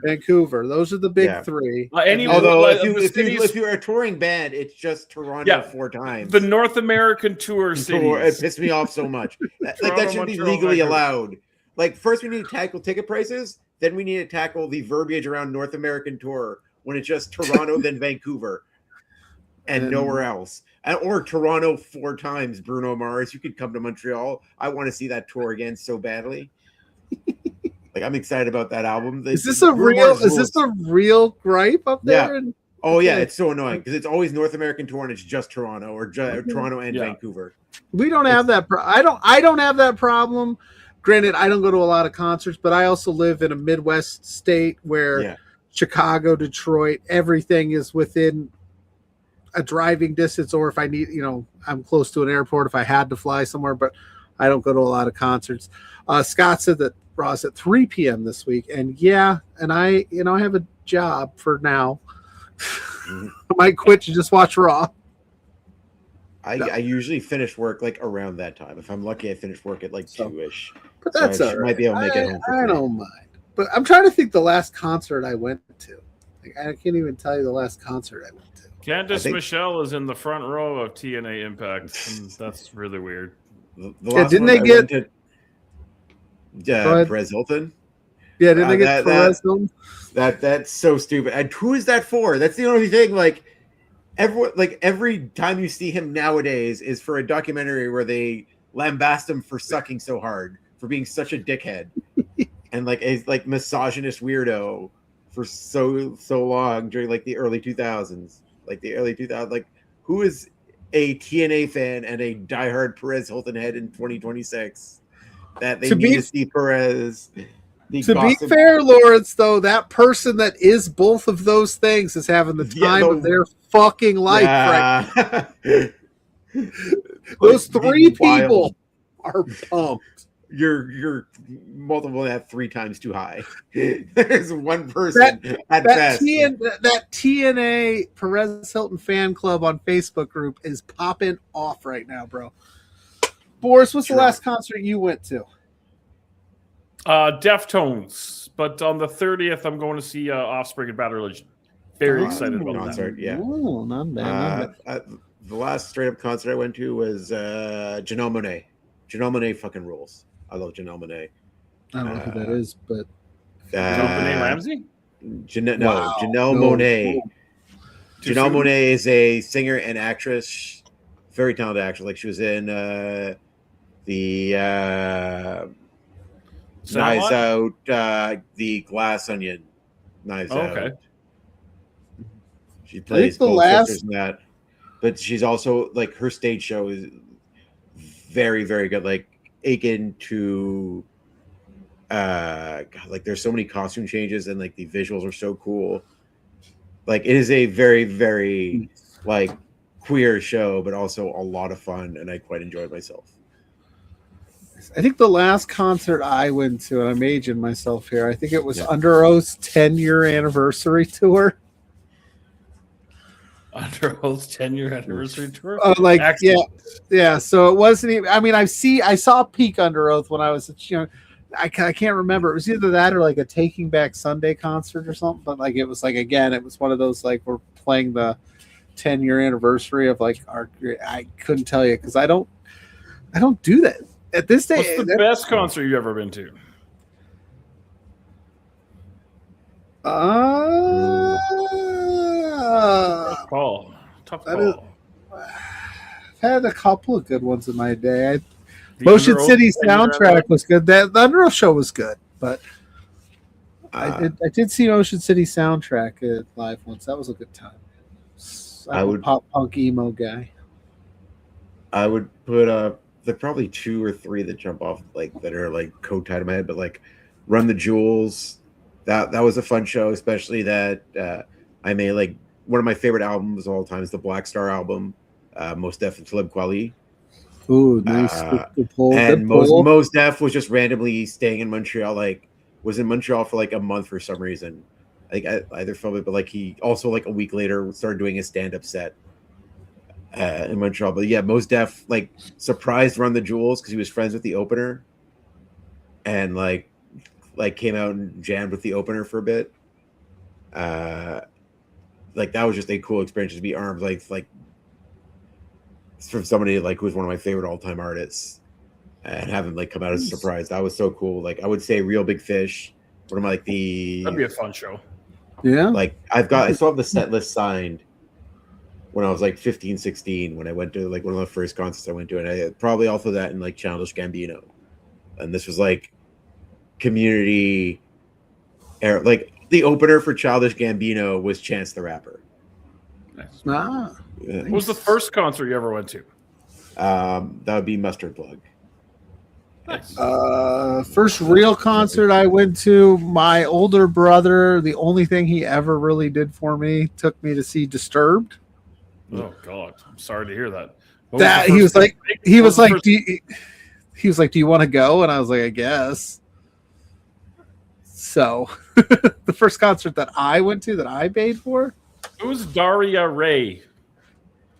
I did sell out to me tonight. Sell out to me Listen, all night. The I record didn't sell company's out. gonna I give bought me it. lots of money and everything's gonna be all I don't know. Don't get us demonetized here, Lawrence. Jeez, you're singing too Daria good. Ray is Sonia Deville just showed up on TNA. Oh. What was the first fake concert you went to? You said Disturbed was the first real concert. Fake. I just meant concert, big Oh. concert, real stadium style, or not just a coffee shop thing. Well, I guess a fake one was just my friend shows and Yeah, I have those a count. shit ton of friends who are musicians. But Yeah, I've been in a shit ton of mosh pits in my day from my friends' bands and stuff. Yeah. We're just vamping here, guys. We could call it early. We could call it an early beer. But Janet Jackson was your first? Janet Jackson, 1990, Saddle Dome in Calgary was my first concert. Hell yeah! Best concert? It's hard to tell. There's been, but is that something that you were psyched for? You're I can't wait to go see Janet Jackson, or were you drugged? I was kind of into it. I was 14, and it was a big deal at the time. It was one of the biggest artists that was coming around to Calgary at that time, so it was pretty cool. I generally is curious because you don't strike me as a big Janet Jackson guy. And I grew up on pop music, and then tastes evolve and change as you get older. Best concert, I've seen Nine Inch Nails a couple times. They're really good. Depeche Mode are really good. Gary Newman was fantastic. You know who else is really good? Not my style of music, but I was dragged to it and loved it. Michael Bublé. Fabulous show. Fabulous. So good. Oh, it looks like we lost Lawrence. Lawrence exploded. Lawrence's cough syrup exploded. Him and his Eastern Canada, Montreal is too cool to hang out with us Western Canadian Albertans. Oh my gosh. Oh my gosh. You guys and your beefs. I don't understand. I don't understand maps. You're over there. We're second from the left, and then and they're away on the right. Yeah, This would be Michigan, and you guys are up here somewhere. I mean, no. Geography.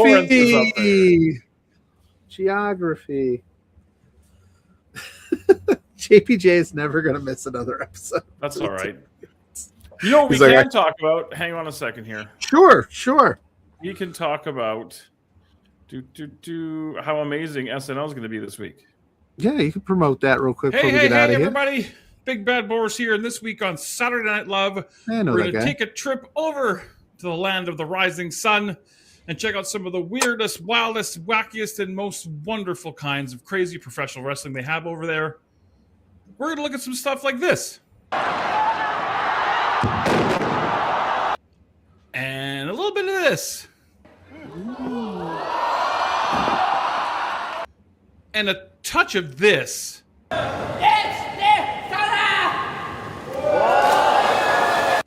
And just a little pinch of this. Oh, holy Saturday shit. Night, 8 p.m. Saturday Night Live. 8 p.m. Mountain, 10 p.m. Eastern. I was going to say, you got to let them know for them, for us. I have picked, hand-picked a bunch of really crazy, awesome, fun, weird Japanese stuff we're going to watch, including one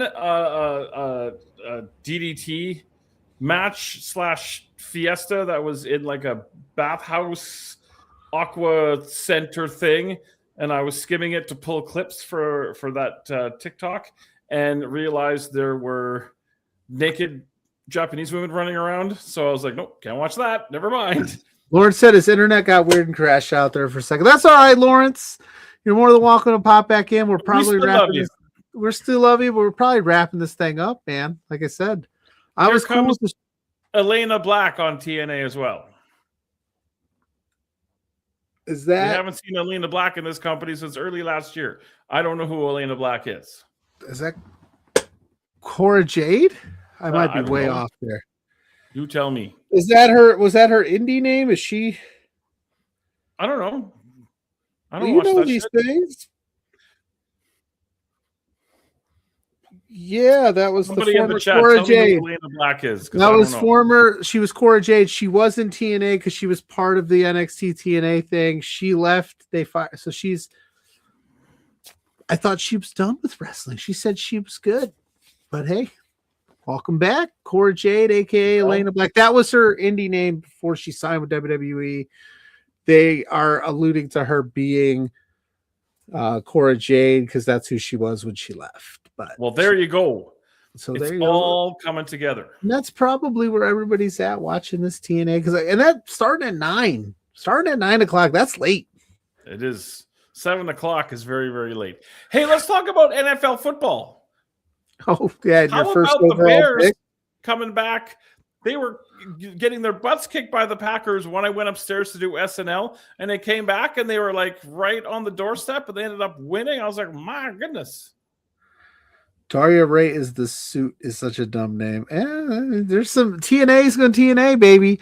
The Bears, yeah. So I actually Saturday night I did this thing where we had a wonderful living room wine and cheese date with Mrs. Pluggo. She wanted to watch this movie about this book that got adapted to a movie called People We Meet on Vacation. So I got me a bottle of non-alcoholic wine. I got her a bottle of her wine, and we sat and we watched the movie. So, and I'm not a Bears fan, even though I'm close to Chicago. And I was kind of footballed out from 3 straight days of football. So I bit the bullet there. And when I turned it on after the movie, it was 21-3 at halftime. And I went, yes, what's Bears. done.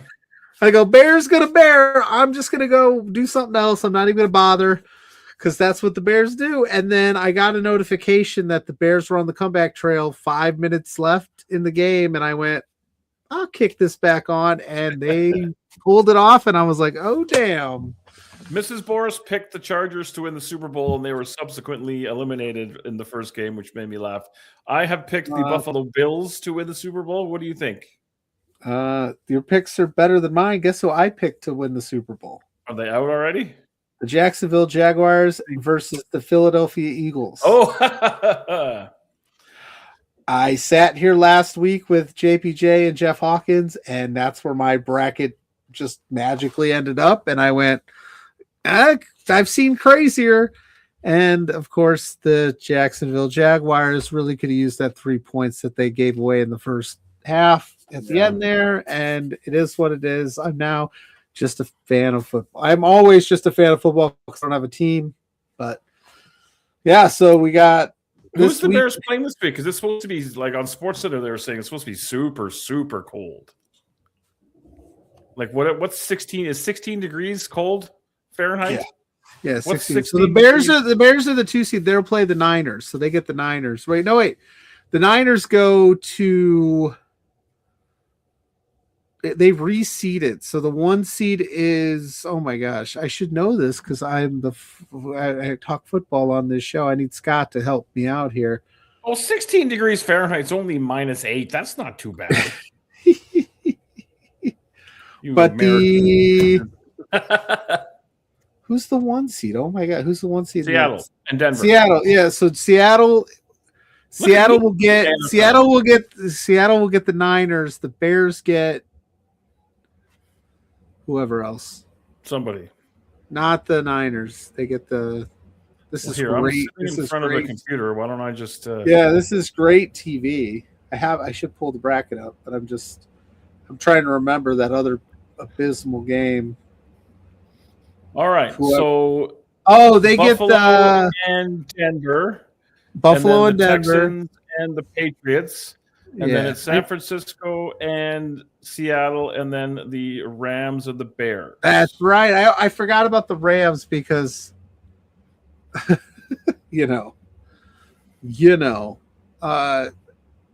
forgot. Also, can Kyle Tucker just sign with the Blue Jays so I can stop looking at my phone every 5 minutes, please? Yeah. I forget about the Rams because I picked the Panthers to win that game. You know that, right? Well, you were wrong on. I'm just going to pick the opposite of whatever you pick, and I'll be a millionaire. Yeah, like honestly, there was a time there in my my sports fandom where I made picks all the time for sporting events, and I famously dubbed them sure to be wrong picks because I never pick. I don't know what it is. I just don't pick right. You're anti. But I wasn't far off with the Panthers game. They only lost by like 3 points. They had a chance to win it there, and they bombed. But they had them. They had them on the ropes. You know a lot about college football. Who are the Raiders going to take number 1? Because I heard there was some quarterback who's going to go back to school and do another year. So who are the Raiders? The Oregon Ducks quarterback decided to go back to college, which was probably a smart move on his part. Would he have gone number 1? No, he wouldn't have gone number 1, but he would have. I think he would have been a first round pick. I'm trying to pull up a link here because JPJ asked for the link, but I can't. I'm bad at. But yeah, the Raiders look like they want Fernando Mendoza, who's the projected number 1 overall pick, the Indiana quarterback. Is he good? Yeah, I mean he's hitting the national title. He doesn't make a lot of mistakes. He doesn't miss a lot of throws. He's very accurate. Better than Geno Smith? He's everybody's better than Geno Smith. I will tell you this, though, I'm still buddy. learning about my team. It's only been 2 seasons, and I get maybe 3 games on TV every year. So do yourself a favor. Go on to whatever internet platform you prefer and search Fernando Mendoza post-game press conferences or post-game interviews, and you will see the corniest motherfucker you've ever seen. He is like, oh, glory to God, we're going to do it when you guys get together. And he's like, he's all over the place, dude. Will Mike Tomlin be a coach next year in the National Football League? Oh, the man comes around. He might. The man has come around. What's up, brother? Yo, what's good? Wow, you didn't want to miss out. I almost called this. I listen, I felt incredibly guilty about missing tonight, but I had a work outing that I thought was voluntary, but I was told by my boss it wasn't. You were voluntold? So I'm glad that I was able to make it for the last 10 minutes. I heard you guys were talking pro football. My New England Patriots will make it to the AFC Championship game against the Buffalo Bills, who will beat Denver because Denver are frauds. And that's what will happen. Listen, the Texans will be a tough matchup. I am very nervous about the Houston Texans. Their defense is as legit as they come. Yes, it is the best. I would say the Texans defense is the best unit of every unit available left in the playoffs of any team, to be honest.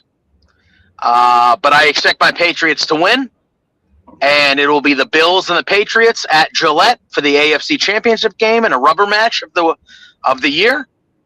And that's what I expect to happen in the AFC. As far as number one pick goes, Dante Moore knew he was going to get drafted by the Jets, and he was like, I'm going back to school because fuck the Jets. Yeah, 100%. So that's what happened there.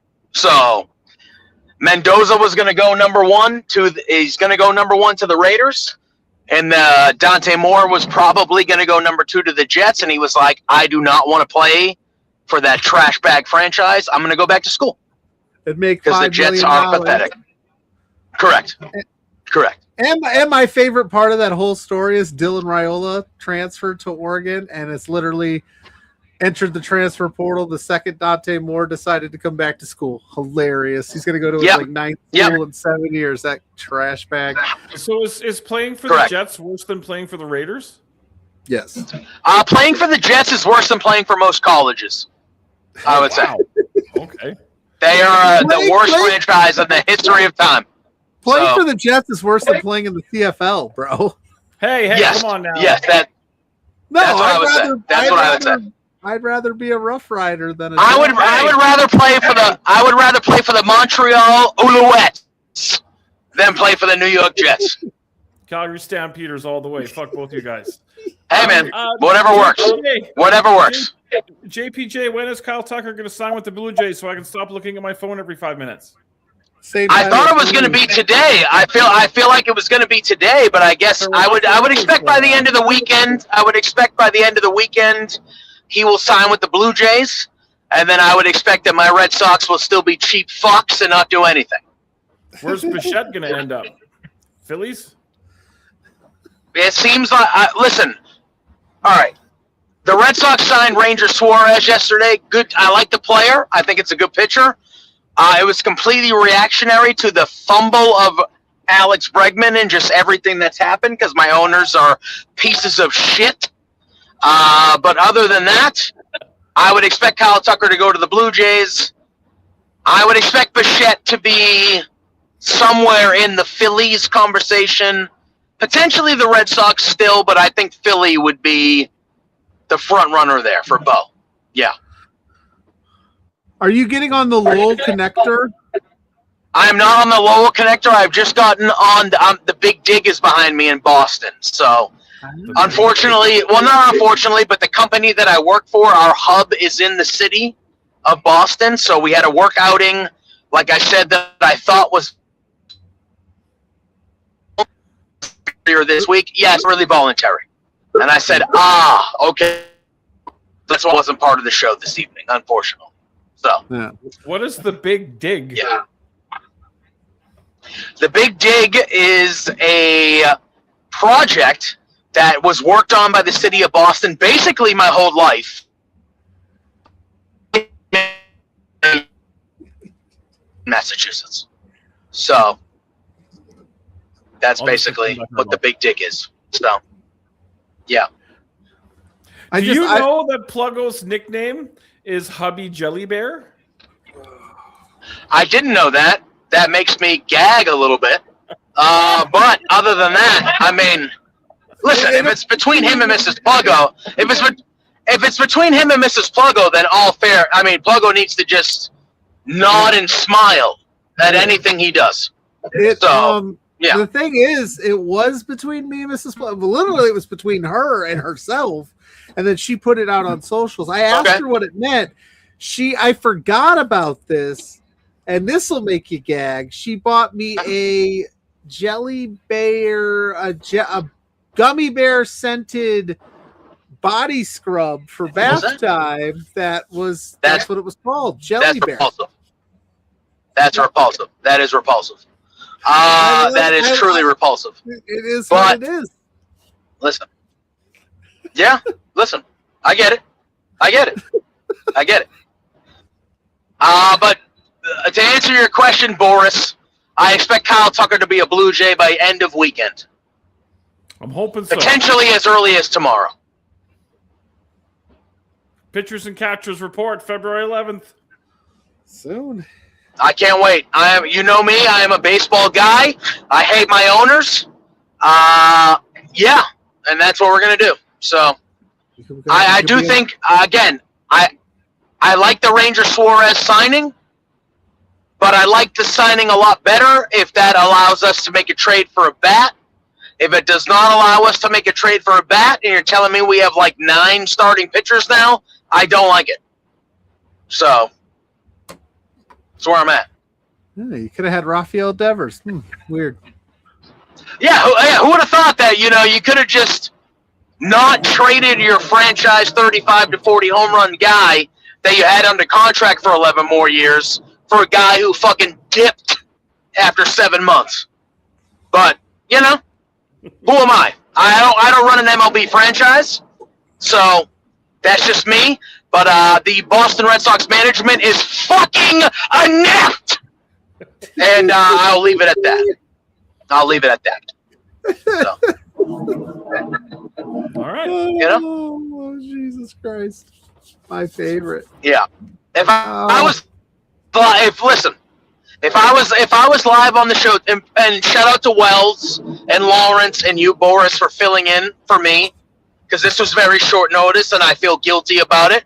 But shout out to all you guys for helping Pluggo out, making sure the show is what we do every Thursday night for me. Right. But if I was live tonight at 8 p.m. Eastern, If I was live tonight at 8 p.m. Eastern, you would have played the Boston Anger song multiple times.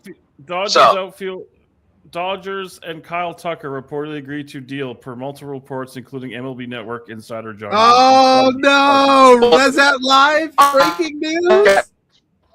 Is that Pluggo, for a second? Can you, if that is official, can you do me a favor and can you play the music for me? Yes, I can. This is the first time he's ever asked me to play it. Yes, I will ask you to play it. All right. Well, give us a second. What is this? What happened? Live from the land of chowder and pain, JPJ's losing his freaking brain. Boston Anger, turn up the heat. He's got opinions with no defeat. That was fabulous. God, Tucker, it's a great song. It's a great song. How the fuck are the Dodgers allowed to do this all the time? How much of this contract's going to be deferred? All of it. All of it. Except for like $2 million. Well, I'm hoping we sign Bo tomorrow then. How the fuck can the Dodgers continue to sign everybody? They got that money, Doc. Yeah, No, I feel your pain, dude. That's bullshit. Again, the Blue Jays of the team I root for, they are a team that my team needs to beat to get to where they need to go. And I am even angry for the Blue Jays because how the fuck can the Dodgers sign everybody all the time? Okay, I'm sorry. I will say this, though. Yelling. It's not like Kyle Tucker was some world beater last year for my Cubbies. I'll tell you that. He was the first half of the year, Pluggo. He was the first half of the year, but he fell off hard. So the Dodgers. Yeah, but now you got Alex Bregman. Yeah.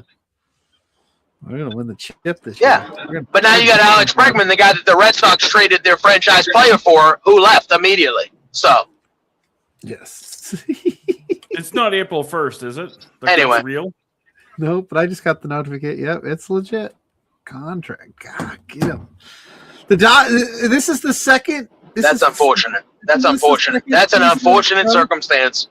If that is real. We're a star. That is real. That is an unfortunate circumstance. Where the star player used the Blue Jays as bait for the Dodgers. Bargaining chip. Yeah. Oh, you guys are the bargaining chip of the MLB, bro. Well, we did upgrade a lot over the off season, so we'll see what happens with Bo, and it's going to be what it's going to be. Well, you got Dylan Cease. Which is a good deal. So we got a starting rotation next year, boy. Let me tell you. Yeah. You don't see. Yeah, let me tell you, like, again, the Red Sox move. Well, Kyle Tucker was linked to the Blue Jays like halfway through the regular season this year. Yeah. So no, for sure. Not only that, Scott makes a great comment. Anyway, Mookie's going to be a full-time shortstop. He was willing to move to shortstop full-time. Mookie Betts, that generational. Scott, I love you. Scott, I love you. Don't ever mention Mookie Betts to me ever of all time. I don't need to hear that name. I'm gonna have a heart attack. I love him to death. I always will. I don't fucking bring that name up to me. It's just okay. I think on that note. Yeah. All right. Mookie Betts is the Babe Ruth trade for my fucking life. Fuck the Red Sox. Anyway. If you have to end the Mookie Betts, that's the same level as Babe Ruth. The curse of fucking bullshit. Fuck the Red Sox ownership. Cheap fucks. Fuck them. Anyway. Can we play this before LPW 44? Bron Breakker should have won the world title. Boy, do it all. I don't care. I don't care. They're too small. Bron Breakker should have won the world title on Raw, too. I'll say it. I don't give a shit. I'll say it. Anyway. I love you guys. Thanks. Love you too. I did a really good job this week at keeping this show on the rails, and then you're the one that's pulling it off the rails, but I love it. Listen, it's rare, but I'm going to do it. I'm going to do it. Pluggo, I love you. Boris, I love you. WellsMania, I love you. Lawrence, I love you. Even though you're a Birds fan, gross. Have fun watching the games this weekend, you bum. But other than that, yes. End the show if you need to. You need me to pull you off screen so I can end the show. Get home safe, brother. We're going to end it there. Boris, plug all that stuff. I know you plugged it earlier. But do whatever you need to do. I'm good. I'm chilling. I'm chilling. Saturday Night Live on Saturday night, 8 p.m. Mountain, 10 p.m. Eastern on the Love Wrestling Twitch. We're going to Japan and watching some weird and wacky stuff. I pulled some really great, weird, offbeat Japanese wrestling that we're going to watch. Rumors are abounding. I'll have the boss, Mr. Spencer, with me. The next day, Sunday, the Degrassi Junior High Watch Log continues on twitch.tv/BB Boris. Season 2, Episode 1. LPW has a big weekend coming up. Thursday night show, Friday night, LPW 44, and then Sunday night at the Big House for the Oil Rumble. So lovewrestling.ca's got all the details and all that stuff. Sick. Come hang out. And then JPJ, or you want to plug your stuff, or you good?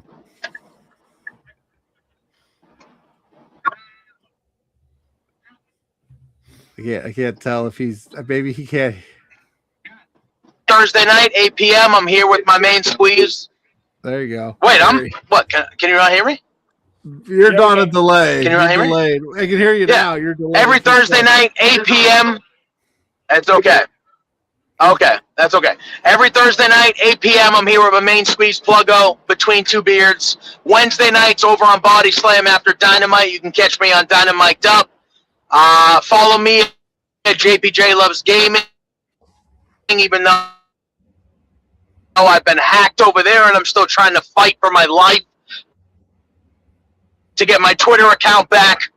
But follow me over there. You can follow Firmly LW. That's kind of been my backup. You can follow me. I'll probably be on my YouTube, JPJ Loves Gaming, over the next couple days screaming about my football and baseball team.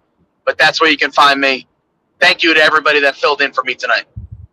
Boom. And I'm Pluggo. Shout out to WellsMania for kicking it. Shout out to Lawrence. Shout out to Boris. You can find me at Pluggo on all social media platforms. You search Pluggo, you find my face. Like JPJ said, we're right here Thursday nights.